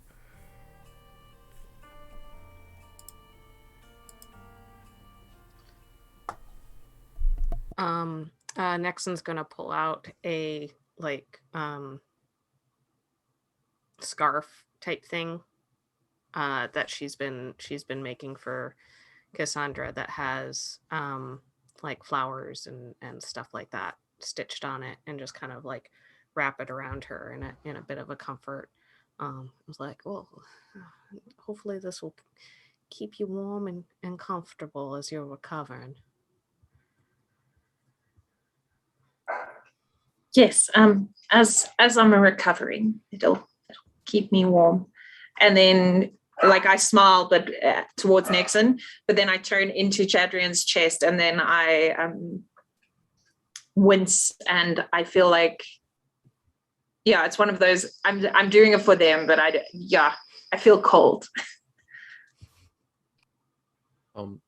As the group kind of makes it their way through the streets, finally getting back to the halfling halfway house, you all kind of take time to rest in the evening. A few days go by, and Cassandra, your strength hasn't really returned. But Chadrin has been by your side the whole time. Hasn't left you. Literally, whatever you needed, gotten you what you needed. At this point, the two of you kind of have come to an agreement that you would head back to Sandpoint, to the Rusty Dragon, to make preparations and kind of just keeping on with each other. Him staying next to your side, as you can feel time catching up to you. And that's really what this is. And him kind of telling you about the family that you missed out on. I think it's, he explains to you how he was raised by his father. He lost his mother at a young age, and it's just been him and his dad passed away with that golem, and now he has you. So the aunt he never knew, and he stays at your side. So you and him kind of head out, saying that you're going back to the Rusty Dragon, and you're going to shake Baylor by the neck and explain to him how it was never Marvolo. And it's been like a few days since you headed out. Nexon, Marvolo, Rain, you've stayed at the halfway house collecting information, getting as much done as possible. And as you've all come together again to have Nexon cast message and reach out to Cassandra just to check up, as you can, see how far they're going and how they're doing. And they're doing well. Chadrin has the same appetite as Cassandra had when she was in her prime. And as you hang up the call, right, as it is, you all start to glow and your runes appear. But it's not like something terrible. It's normally a rune appearing as new people have been pulled through time. And with that, we will come to an end for today. I want to say thank you very much to all my players, especially to Carla. You've been a great player and a great friend, and you're always appreciated here. Of course, I want to say thank you very much to Michael for letting us be here on his channel, doing the thing, and not tearing up at all. Someone's in here chopping onions. My little guy, he just chopped a few onions nearby. Yeah, and yeah, exactly. There's onions everywhere, worldwide right now. Big onion, yes. Onion thing. And of course, I want to thank our sponsors, Hero Forge and Sirenscape, for doing the thing that they do and keeping us on the air. Of course, I want to say a huge thank you to the everyone watching. Oh man, you guys are amazing. You helped out so much. You gave us so much opportunity to build character development, have new NPCs join, which is amazing, and really changed the course of a game. It was a blast. Thank you so much. And obviously to Paizo for creating Rise of the Runelords and letting us get through this amazing thing. But that's enough talking. You've heard me talk for a few hours. So let me throw it over to my amazing players so they could tell you when they're not here being tormented by me, you could go see them on their channel. So I'm going to throw it over to Dawn. How you doing today, Dawn? Okay, holding back the tears. So yeah, hi folks, I'm Dawn. When I'm not here, you can find me over on YouTube at Roll for Initiative, where I make videos with my partner Ryan, all about tabletop RPGs and our other geeky interests. Hey all, I'm Becca Godsey. I play Rain the Elsies. Heavy heart today. It's always rough going to these parts. So you all can find me here on Twitch at xcausticphoenix or at Becca Godsey on Twitter and on Instagram. And I'm Carla from Dum Dum Die when I'm not here. We're every second Sunday where we also play D&D 5th edition with our audience because you guys make everything better. I mean, that Chadrian and Jared just like, well, guys, I can't. Like, I knew it was going to be tough, but they're all my family. Sorry, I'm the soft touch. You guys are the best. Yeah, my name's Michael. I'm the Dead Aussie Gamer.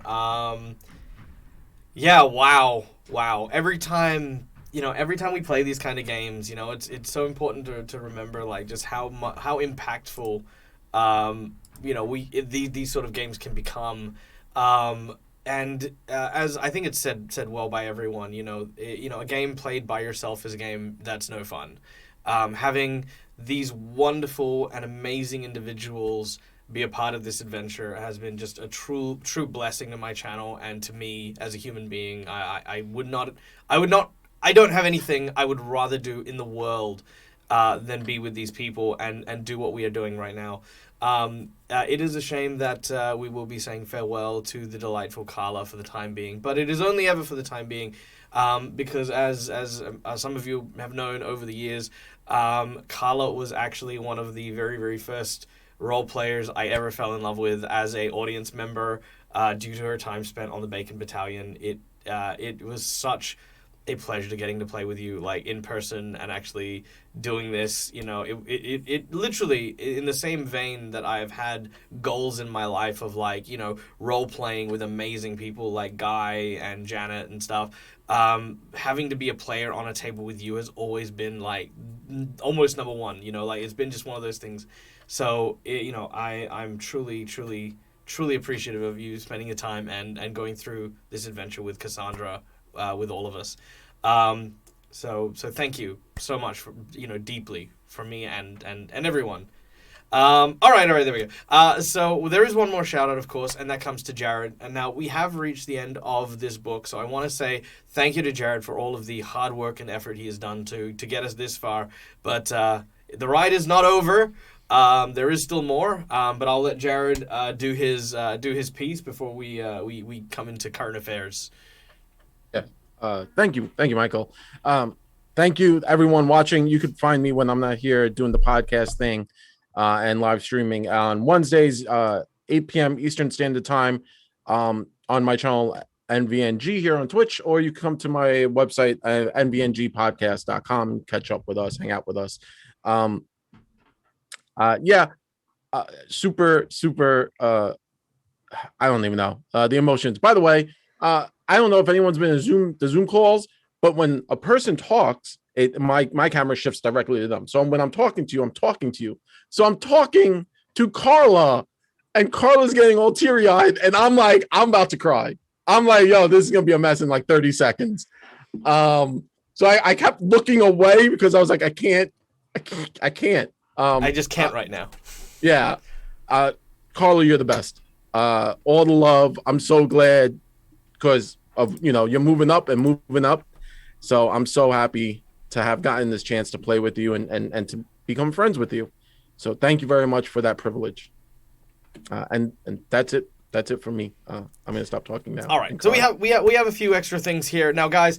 Those of you who don't know what we're doing, we are playing through a epic saga. Me and Jared specifically agreed we are actually doing 3 massive adventure parts, 3 6-part adventures, separate 6-part adventures over the course of the next few years.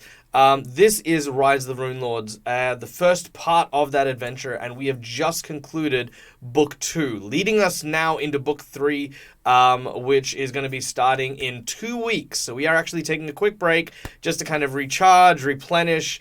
But excellent news here. We are getting to play with 2 new friends to the family and to the channel, who our heroes will have the pleasure of meeting, which is very interesting because one of the gimmicks of what we're doing for our characters is we are all members of different cultures based on the 7 deadly sins. This is part of the actual Pathfinder lore, and all of us have come from the past. So we've got 2 other people who are coming from the past as well to join us. And yes, I've got to tell you, I've been working with Jared and talking to them in the background. They have some pretty outstanding characters. So do watch this space. There will be a reveal of who those characters will be some point soon on Twitter, so be sure to check that out. But yes, it should be a wonderful beginning to our new lineup. So, yes, without any further ado, guys, I'd like to take a moment to thank our sponsors, of course. Once again, Hero Forge and Sirenscape. You guys just make us look and feel so cool. I mean, look at this model. So Chad was inspired, of course, by the NPC that was donated by the very generous donation by Lilac Mage, who, seriously, that was just absolutely a phenomenal suggestion. And we do this live. I build the mini. Jared, and I, we actually chat like crazy in the Zoom chat, and then we bring to life a story with your character, because we want you to feel appreciated. We want you to feel like you're a part of this, because you are. You really are. Now, we are going to go ahead and raid our dear friend over at...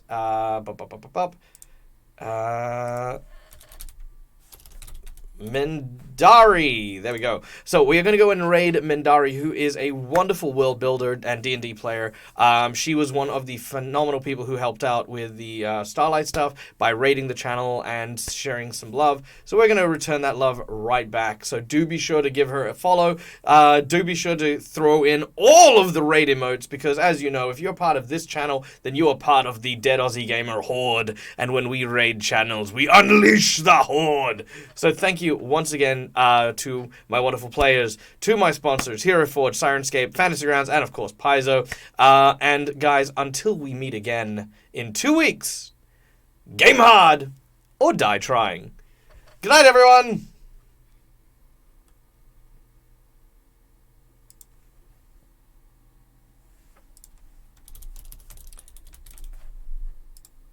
I think we're gone. There we go. We are gone.